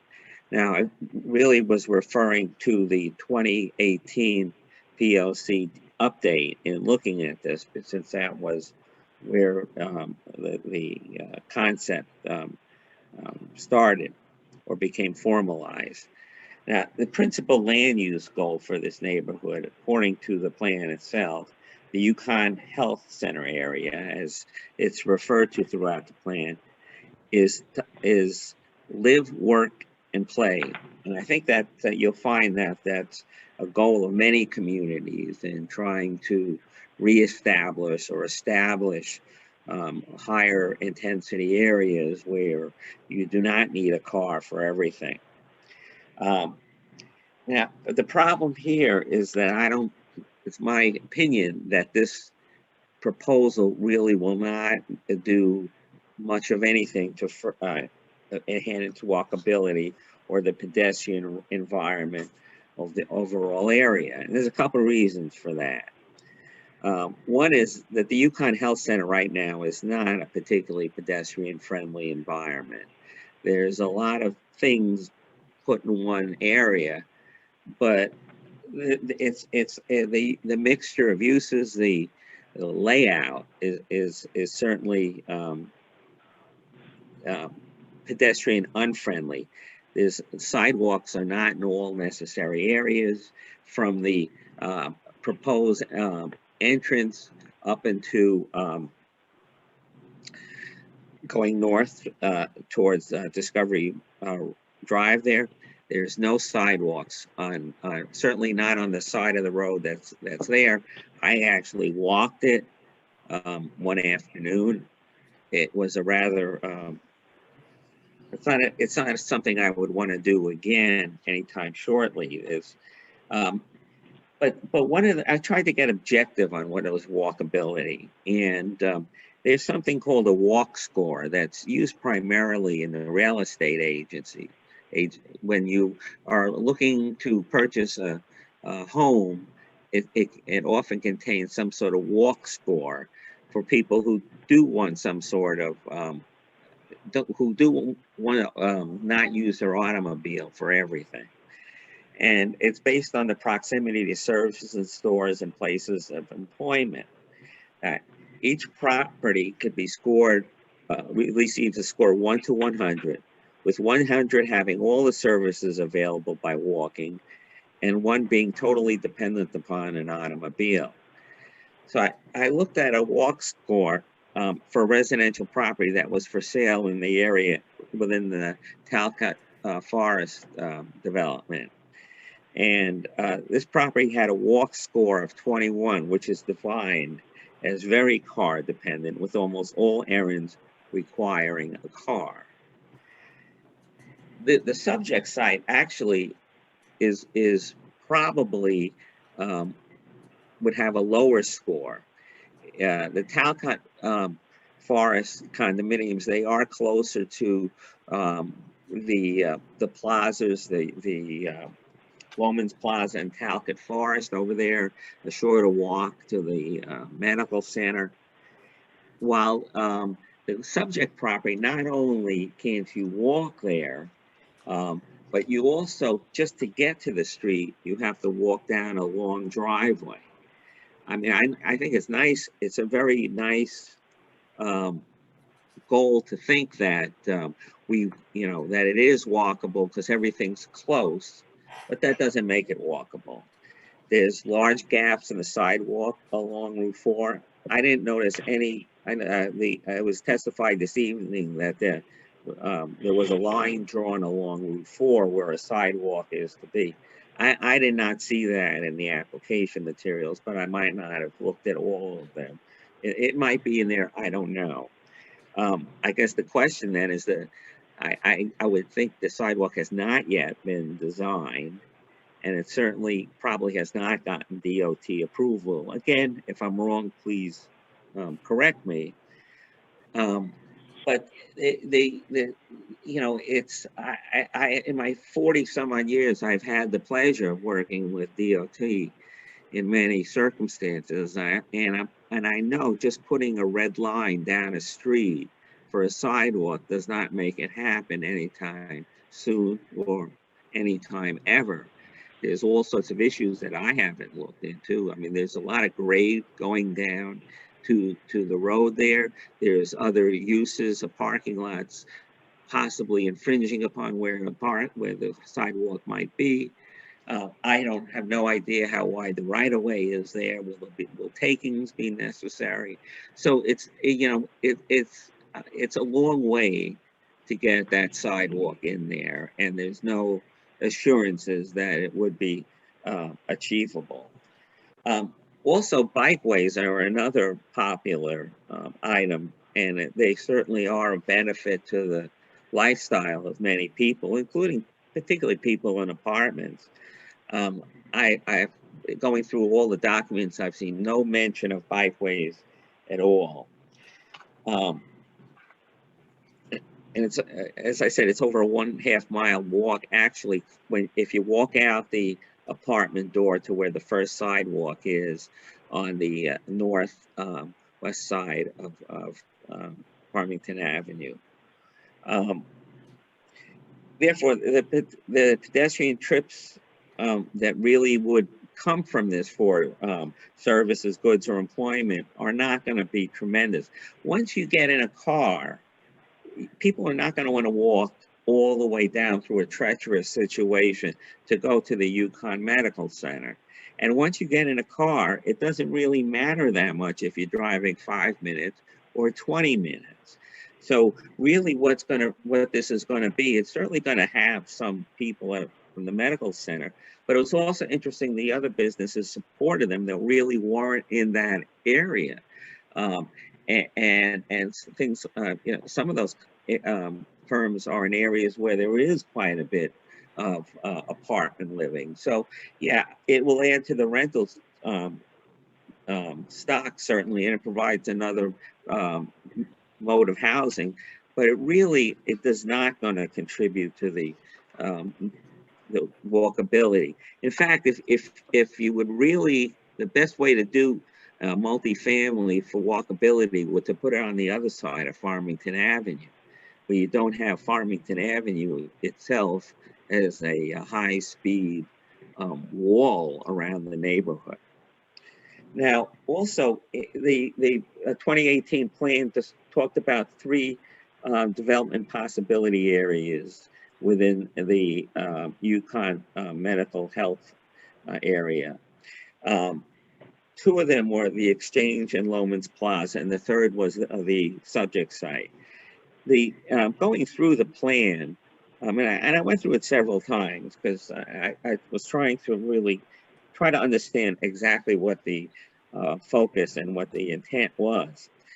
It described the Exchange and Loman's Plaza site as, quote, having tremendous live, work, play, redevelopment opportunities, but didn't say this about the Quarry Road site. Why? Well, maybe because the Quarry Road area has the greatest degree of environmental constraints to development, and you've heard a lot of discussion on that, as opposed to the Exchange and Loman's Plaza, which is pretty much has been, it is developed, so redeveloping it doesn't encounter any grade issues, blasting issues, or environmental issues. They're also better located near a major intersection. They're closer to the core of the area, the Yukon Medical Center. There was also no statement or finding within the POCD update that I could find that multifamily residential use was actually the recommended use on this site. It talked about the challenges of development, but it didn't really come out and say that. It also did not come out and say that the business restricted zoning on one of the parcels was problematic and needed to go. You know, so that was kind of left forward here.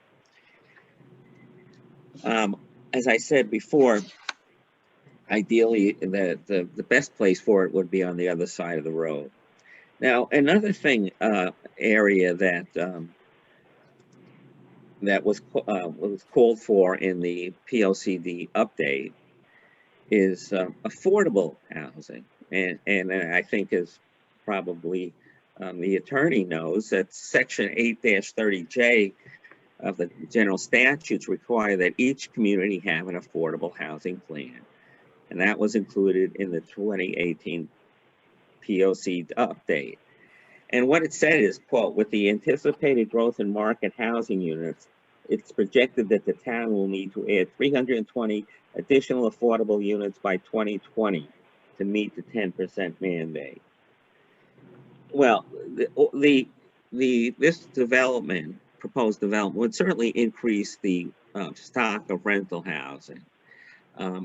Given that I assume they're going to go for the market rates of most of the housing, private rental housing, particularly ones with all those nice amenities that was discussed, is probably going to be way beyond the level of affordable units. So this really does nothing to further the need for affordable housing, which again was stated in the 2018 plan update. Now, I also I went through the regulations, and the permitted use in this special innovation floating zone are in section 31F, and there are 4 uses or categories of uses that are stated there. One is mixed use development that combines multifamily and retail commercial, unless there's less than 50 feet of frontage, that you don't have to put retail or commercial in. But multifamily is not listed alone by itself as a permitted use. Retail as part of a mixed use development is the second permitted use. Commercial as part of a mixed use development is the third use. And office development is the fourth use. So that the proposed use really does not comply with the zoning regulation. Now, this is I would say it's a matter of interpretation. So certainly other people could object, and I suspect will. But the plain language of the regulation, I think it speaks for itself. Multifamily residential development is the only use that's permitted only as part of a mixed-use development. Although, even if it doesn't require the retail or commercial, or the office uses have not been included within the type of uses that are not required in mixed-use residential developments without frontage. I could explain that much better. I could explain it much longer, but it is getting late, and frankly, I'll probably trip over it a little bit. But it is described, I think, pretty succinctly in the report. The second comment is a proposed use is superior to a plan possible under the existing zoning. Well, the proposed multifamily residential building would have a much larger bulk than any other buildings in the area. And the proposed building, it would also exceed the maximum height permitted within the special innovation floating zone. Again, it was designed to require maximum 40 feet or 30 or 3 stories, unless they get a 5/6 majority on the town plan and zone commission. And then you could go up another story. So I think it's up to the applicant to demonstrate the special circumstances which require this. Now, third is the proposal in harmony with the actual or permitted development or adjacent uses. Again, we're talking about bulk, and there was a lot of talk about density earlier on and comparing it to the 3 developments that extend north from this property and how this is a continuation of it. And first of all, there's no connectivity proposed between this use and the northern properties, nor do I think there's any possible. But you have the Talcott Forest and the Ridge, and all those 3 developments, they don't look anything like this. I'm not sure what the density is, but the density can be misleading, because here you have a lot of density put into one little spot, which creates a very different character of development than those other older multifamily buildings, multifamily developments are to the north. They're basically small buildings of up to maybe 4, tops of 5 units apiece. They're 2.5 stories tall.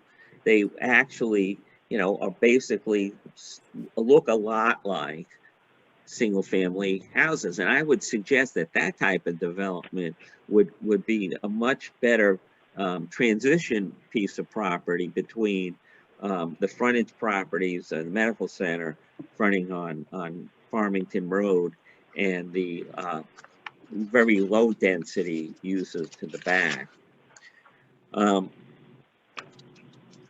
In summary, I would just respectfully suggest to the Planning and Zoning Commission that this proposal is inconsistent with those criteria for approval, and I think it'll be difficult for the commission to make all those 3 findings. And I thank you for the opportunity to speak with you this evening. Thank you.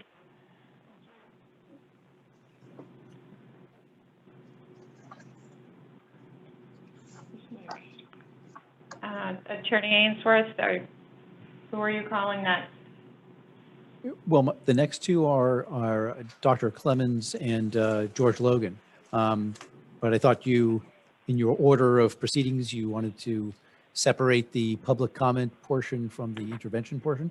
But if you want to just continue straight. Yeah, no, that's fine. I wasn't sure if you, so are you, I guess then, I didn't want to presume one way or the other. Do you have anything else to submit with respect to public comment presentation? Only one comment from my perspective, which is I heard some talk about visibility and the visual sort of transect that they went from the Prattling Pond road homes to the subject property. We'd actually like to attempt to do a balloon flight like they do at the Siting Council, where you just fly a helium balloon on the end of a tether and then see if you can take photographs. So obviously that would take permission of the property owner to do that. But it's fairly low impact. It's just a balloon flight, and then someone takes some photographs, because you've got the representation that there's forest in between, but you've got deciduous versus conifers, you've got leaf on versus leaf off, and right now you've got leaf off conditions, which is probably the most visible. That might be a good test to perform, and we certainly would, of course, my clients would be willing to perform that.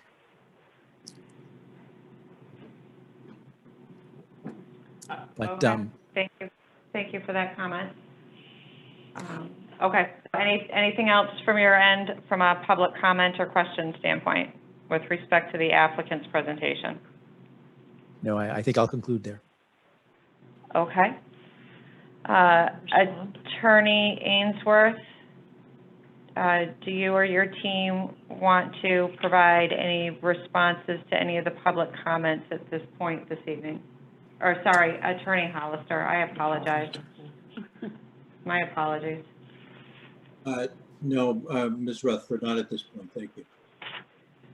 Okay. Okay, then Attorney Ainsworth, we will be then going back to you and your team this evening for the intervenor presentation. And as we had noted that this intervenor presentation will be focused on the items outlined in the petition that was submitted to the commission. Yes, thank you. And I appreciate the stamina and efforts that are being put in this evening, given the lateness of the hour. But I have, as did Attorney Hollister, cautioned my team to keep their comments limited to 10 minutes if possible. And just rely on the fact that we trust the commission has reviewed the submissions or will review them, so that the full reports will be consumed. But I'd like to introduce Dr. Clemens, who has done some analysis of the environmental impacts and the wildlife corridors. Good evening. And it is late, and I will try to be as brief as I can. I am a biologist by training, an ecologist, but I've devoted a large part of my career to basically integrating biological data into land use planning. I practice out of Falls Village, Connecticut, and I have served both on the Council of Environmental Quality, CEQ, and the Connecticut Siting Council. I also one of the authors of the Farmington Valley Biodiversity Project. And lastly, to qualify myself, I'm a long-term chair. I'm in my third four-year term of a Connecticut Planning and Zoning Commission. So I'm well aware of how a POCD is integrated into land use planning. Now, Attorney Ainsworth touched on this, and really, the environmental concerns of the POCD and your zoning regulations are really very much interwoven. And I presented that to you in a 13-page document, which I'm just going to touch on some of the concepts. Firstly, the biological studies are inadequate. There is a large wetland mosaic that follows the base of Talcott Mountain. It is a wildlife and biodiversity corridor, and it is so, pointed out in the Farmington Valley Biodiversity Project, in which Farmington was an active participant. This is a mile-long linear corridor. And as Mr. Sager said, we have not studied the environmental sensitivity of the adjacent parcel. I'd also like to point out that the Talcott Notch developments to the north were conducted in a different period of time when we didn't understand the tremendous importance and connection of this corridor that lies below Talcott Mountain.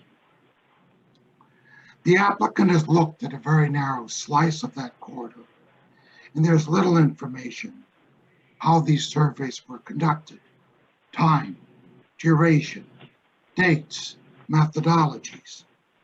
And by focusing on one very small piece of the corridor, they have failed to account for the well-documented movements of species through that corridor, including that are several that are state listed, including one that is found on the site. The entire concept of cumulative impacts north and south of this 1 mile long wildlife corridor are not addressed. If you look at any landscape feature at a small enough scale, the actual impacts appear small. But we all know better, including the applicant's consultants. One must distinguish between development, footprint, that is bricks and mortar, and the ecological footprint, which is much larger than the actual development. Sound ecological planning, as detailed in your POCD and in your zoning regulations, seeks to minimize the ecological footprint of a development and bring it more in harmony with the developed footprint. Because of the location of this development, the ecological footprint is many orders of magnitude greater than the actual bricks and mortar development.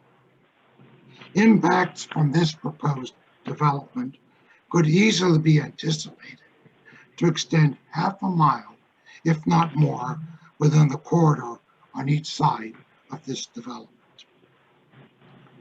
This is precisely why this area was identified and classified as a biodiversity interconnection corridor in the Farmington River Biodiversity Project. Impacts to the 2 vernal pools on the subject property are but the beginning points of a detailed analysis required of this portion of this 1 mile plus linear corridor. It's not the end point, as suggested by the applicant. Your zoning regulations and your POCD give ample justification and scientific foundation to these concerns, which I raised in great detail in my submission. But briefly to touch on some of them. Section 6 of the POCD talks directly about the fragility of and aesthetic importance of hillside areas and the importance of open space and low density development in these areas, in these slopes. Section 8 speaks not only to the importance of wetlands as a vital link, but also to the link between activities taking in the drainage area on the receiving waters and wetlands. And we've heard, discussion about the unique nature of trap rock, Trappen, coming from the German, how it fractures in those columnar type of fissures. There's nothing quite like it, and it presents unique challenges to development as well as to subsurface hydrology. In your POCD, the function of wildlife migration corridors are specifically called out. Section 9 speaks directly to the importance of north-south oriented trap rock ridges within your town and the presence of the wetlands associated with these trap rock ridges and the differing communities that are found. And I talk about ecological communities found on the west-facing escarpment and the more gently sloping eastern escarpment of which this site is located in. Section 9 continues to reference the Farmington Valley Biodiversity Project, of which I am a co-author, I may have mentioned, and states verbatim, with this type of effort, development patterns would continue to fragment larger expanses of forested and non-forest habitats, endangering both plant and animal communities. This proposed project, located where it is exactly the type of fragmentation that our mapping efforts sought to avoid. Furthermore, your POCD and planning regulations cite another one of my publications with Elizabeth Johnson in 2005, entitled Nature and Fragments, The Legacy of Sprawl, which was published by Columbia University Press. And it states, and this is extremely important, that corridors and biodiversity connections are not linear, small areas, but broad swaths of habitat joining core areas. This is what you're dealing with on the subject property. Until this present matter, I had not read in detail your POCD and your zoning regulations. And as a research scientist who have dedicated most of my career to instilling these scientifically supported biodiversity and planning standards, it is personally gratifying to see that your town has taken large portions of my publications and incorporated them so strongly and directly, both into your POCD and your zoning regulations. These standards not only appeared in your 2008 POCD, but they were reinforced once again in your 2018 POCD. I go into great detail in this 13-page letter about the POCD and your zoning regulations and how they intersect, and as well as other supporting materials, including the Farmington Valley Biodiversity Project, which has been submitted into the record. In the interest, of brevity and respecting your time and patience, I won't belabor this by a further point-by-point recitation, but conclude that numerous state-listed species have been found in this corridor, that it is located at the interface between the talus slope and a large, diverse wetland mosaic, and plopping a large apartment building dab smack in the middle of this 1 mile plus corridor will have serious effects on the integrity of the entire corridor. As such, it will create large-scale habitat fragmentation. I respectfully urge the Planning and Zoning Commission to examine other development options for this site would be less intrusive and destruction. The scale and size of this project is totally incompatible with maintaining the biodiversity corridor that exists along the base of the eastern escarpment of Talcott Mountain. They are better alternatives for this property that would maintain that vital connection.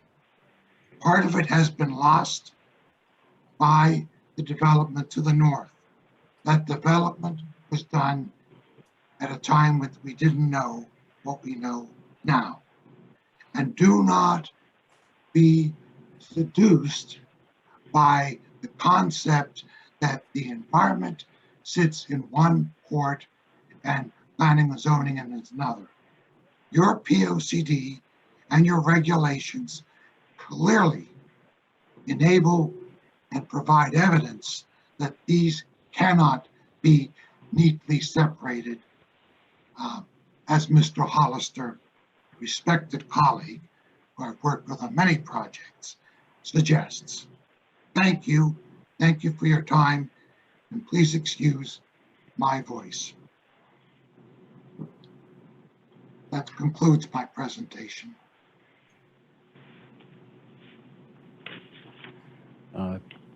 Thank you, Doctor. George Logan, I know you're here. I'm here. Thank you so much. Good evening, everyone, at after 11 o'clock. So I have the glorious distinction of being as brief as I can possibly be. Again, for the record, my name is George Logan. I'm a principal environmental scientist with REMA Ecological Services out of Manchester, Connecticut, presently out of Vernon at my home. There is a report which is about 8 or 9 pages long with appendices, and I will not go into any great detail, as you would happily hear. It is dated 1/20/21. Just by way of background, I hold a master's degree in natural resources science. I have several certifications as a soil scientist, as a wetland scientist, as a senior ecologist through the Ecological Society of America, and also as a wildlife biologist. I have been working in this field as a wetland scientist and ecologist for approximately 33 years. And I've worked with Dr. Clements in a few projects in the past. And I want to say that I embrace and echo many of the statements that he's already put into the record, and I wholeheartedly agree with what he has said so far. So I've been involved with literally hundreds of projects of various types that look at ecological effects. Mostly have been focused on wildlife and wetlands, but very often we do a lot of characterizations and baseline studies for listed species, of which we believe, as Dr. Clements says, that there's high probability of them being here. One of the things that you probably already know, that you have heard, is that this is a particularly special area in Farmington. So review here has focused on the ecology of the subject area, and we've tried to identify some of the special habitat features and landscape features. We did conduct a site visit looking at the site from its perimeter, so we kind of characterized, we want to be sure that some of the things that we were putting into the record were true based on what we had seen. Obviously, we've looked at wetlands, and we will have testimony regarding potential wetland impacts very soon. But we also kind of took a view of the hillside uplands. We found out that this is a vibrant, highly productive and biodiverse forest that has been there for many, many years. Matter of fact, if you go back to the 1934 aerial photograph, which our state is glad to have those resources, you can see that upper portion of the site, which is predominantly where this building would be situated, had been forest back in 1934. What's unique about this particular area is its association with the Trap Rock Ridge. So we have the chemistry of the soils here, and the environment is not the typical kind of environment that you find in other places in Connecticut, which is more acidic. But this is subacidic, if not even more basic than that, and it's because of its association with the Trap Rock. And because of that, as it's widely known among ecological circles, is that the incidence of rare, uncommon, and listed species on these kinds of habitats is quite high. It's extraordinarily high. As a matter of fact, I included a table in the back of my report. I think I call it Table 1 as one exhibit, which is a list of the Connecticut endangered, threatened, and special concern plant species, just focusing on plants. and on Trap Rock Ridges and associated habitats, and it's very long, as you can see from the report. And because the flora can be diverse, uncommon, and rare, that also attracts wildlife that are specialized to that particular flora. Some of our invertebrates, some of our butterflies are quite unique and associated with some of these trap rock species. So the thing that we obviously found a little bit disheartening here is that there has not been a robust natural resources inventory. This has not happened, and it's obviously missing. And so there's a due diligence issue, in my view. And if I would have been involved in this property, I would have insisted that these kinds of studies were done before any development was proposed, whether it was this or something else that was more in keeping with the environment and the landscape and the slopes and the sensitive soils, et cetera. So quickly, my review has basically led me to the conclusion that as situated, this particular project in its magnitude would have unduly adverse effects on the ecology of the area. And also, as Dr. Clements mentioned, this is a wildlife corridor. It has been designated as such in the biodiversity study, and it's very important. It's as a movement corridor for wildlife, as a dispersal corridor, and this is where the genetic flow happens between these blocks of habitats, which allow for us to have a robust wildlife populations and diverse wildlife populations.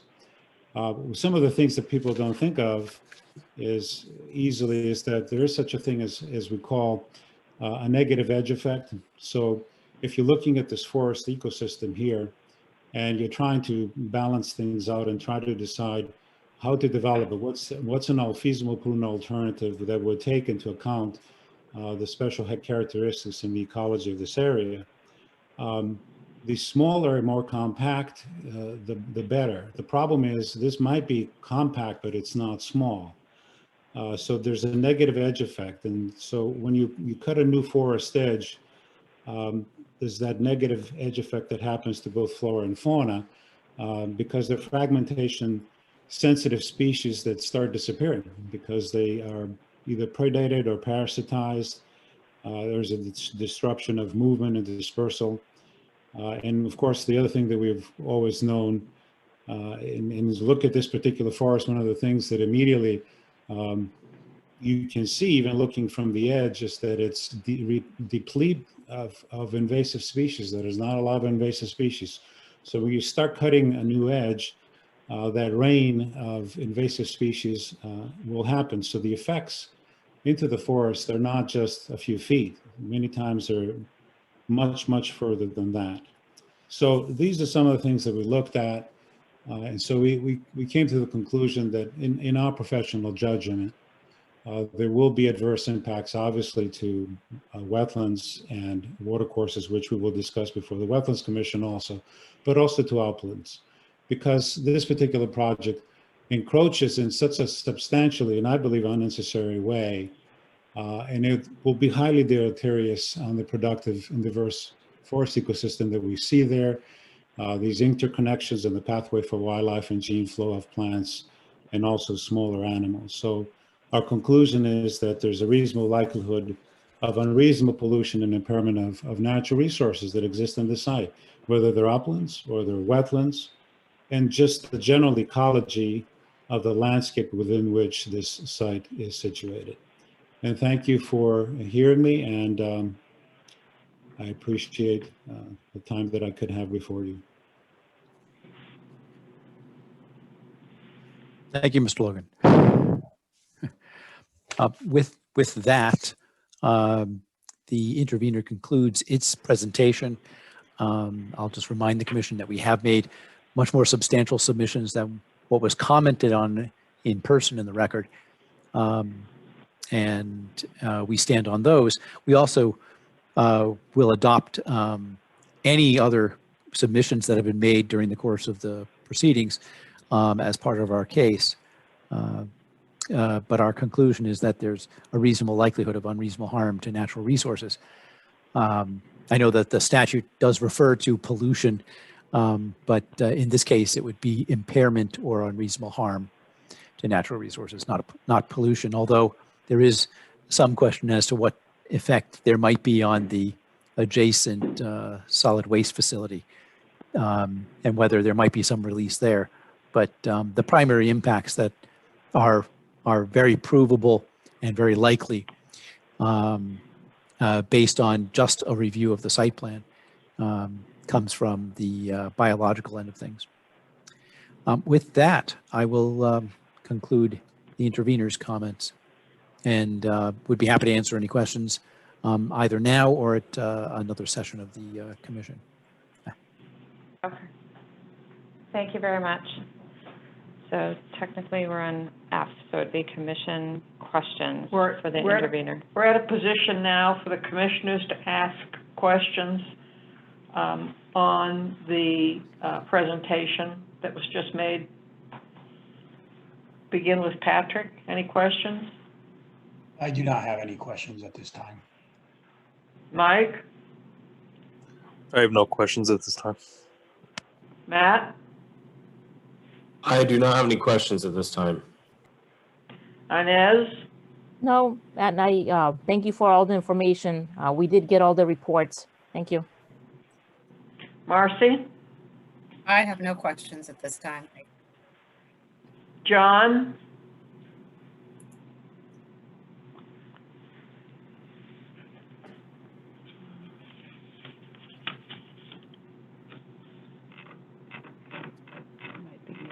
He is. John, you gotta unmute yourself.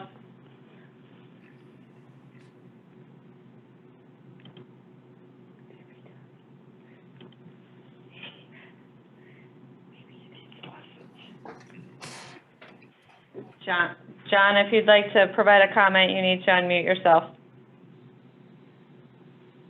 I have no comment. Thank you. Keith? No question at this time. Thank you.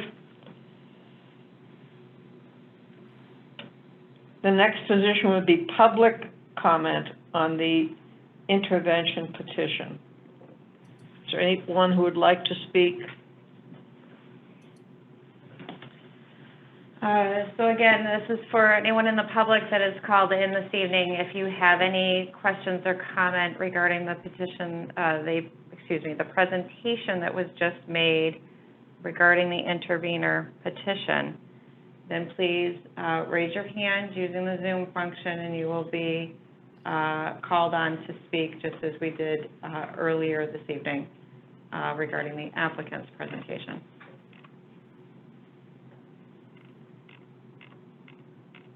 Okay, one more request. If anyone wants to speak or have questions regarding the presentation, just please raise your hand using the Zoom function.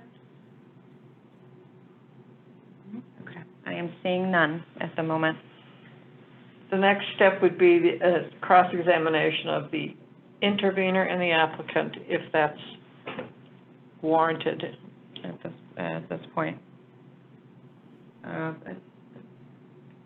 Attorney Hollister, if you have any thoughts on that for the applicant this evening. Madam Chairman, respectfully, it's 11:22. I just don't think beginning cross-examination at this time is the right thing. Hearing should be.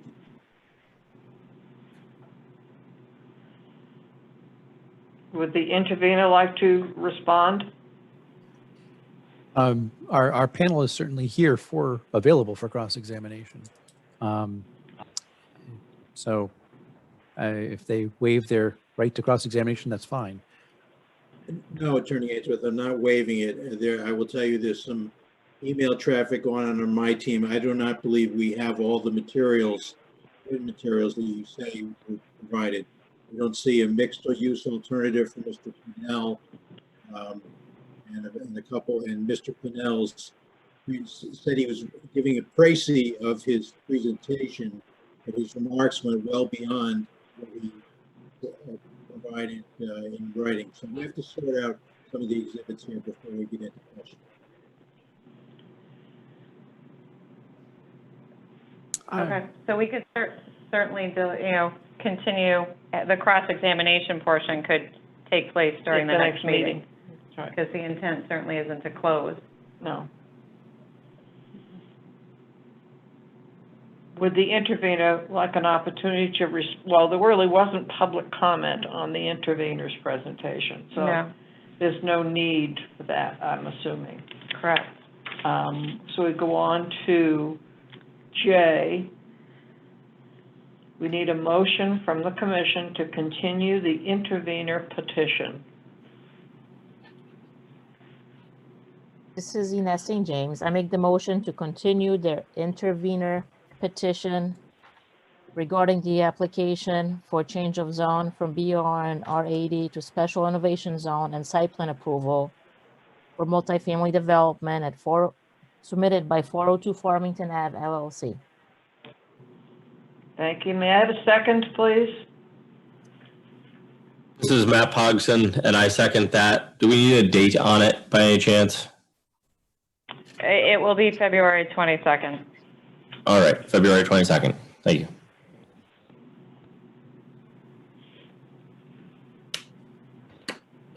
We have a motion and a second. All in favor? Aye. Aye. Aye. Opposed? Abstention? Now, we also need a motion and a second to continue the application to February 22nd. This is Ines St. James. I make a motion to continue the application from 402 Farmington Ave LLC until February 2nd for the, 22nd. thank you, February 22nd? Yes, please. I don't know what I said, I guess. Sorry. For the Okay.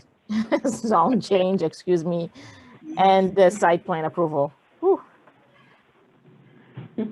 May I have a second, please? This is Matt Pogson. I second that. Are there any questions? Does everybody know what they're voting on? Yes. All in favor? Aye. Opposed? Abstention? Motion carries. The hearing will be continued to February 22nd. Okay.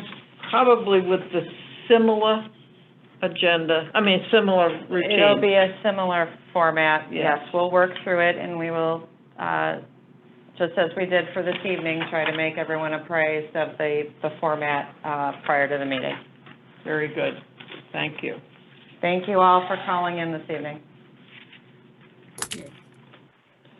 Moving on to planners report. So, planners report. We, for the commission members, I have the pleasure of introducing to you at this very late hour, our new town planner, Catherine Kramer. Catherine comes to us from the private sector. She has done considerable work in really the tri-state area. And we have welcomed her in. She joined us last Wednesday, and tonight she got to see the full show. So as we move forward, obviously Catherine will transition into taking over and running the TPZ meetings, and will be your chief liaison, just as previous town planners have, and I will go back to doing my usual inland wetlands and other duties that I have for the town of Farmington. I don't know, Catherine, if you have anything you'd like to. Well, it's great to be here, and I look forward to working with everyone, so we can all catch up at a later time. We can, Or yeah. an earlier time. A later date, earlier time at a later date. So, yeah, and obviously feel free to, unfortunately with Zoom, we can't all be in the same room, but you can call the office at any point if you'd like to, chat with Catherine and introduce yourself over the next few weeks. Certainly you are welcome to do so, and I'm sure she'd welcome hearing from you folks. So that's it from planners Very good. report. Could I have a motion on the minutes of the January 11th meeting, please? This is Ines St. James. I make the motion to approve the minutes of the January 11th, 2021 Town Plan and Zoning Commission meeting minutes. There's a second. Matt Pogson here, and I second it. All in favor? Aye. Aye. Opposed? Motion carries. Before I adjourn the meeting, I would like to publicly thank Shannon for the accomplishments of running not only all these meetings, but in pandemic situations. I personally thank you very much. You're an asset to our community, and proud to work with you. And I personally welcome our new planner and look forward to a healthy relationship with the commission and our new planner. But thank you, Shannon. Oh, thank you, Barbara. That's been Well a pleasure. said. Thank you. That's great. Thank you. With that, we are adjourned. Have a good All night, right. everyone. Drive safely. Yeah. Thank you. See you tomorrow. Bye.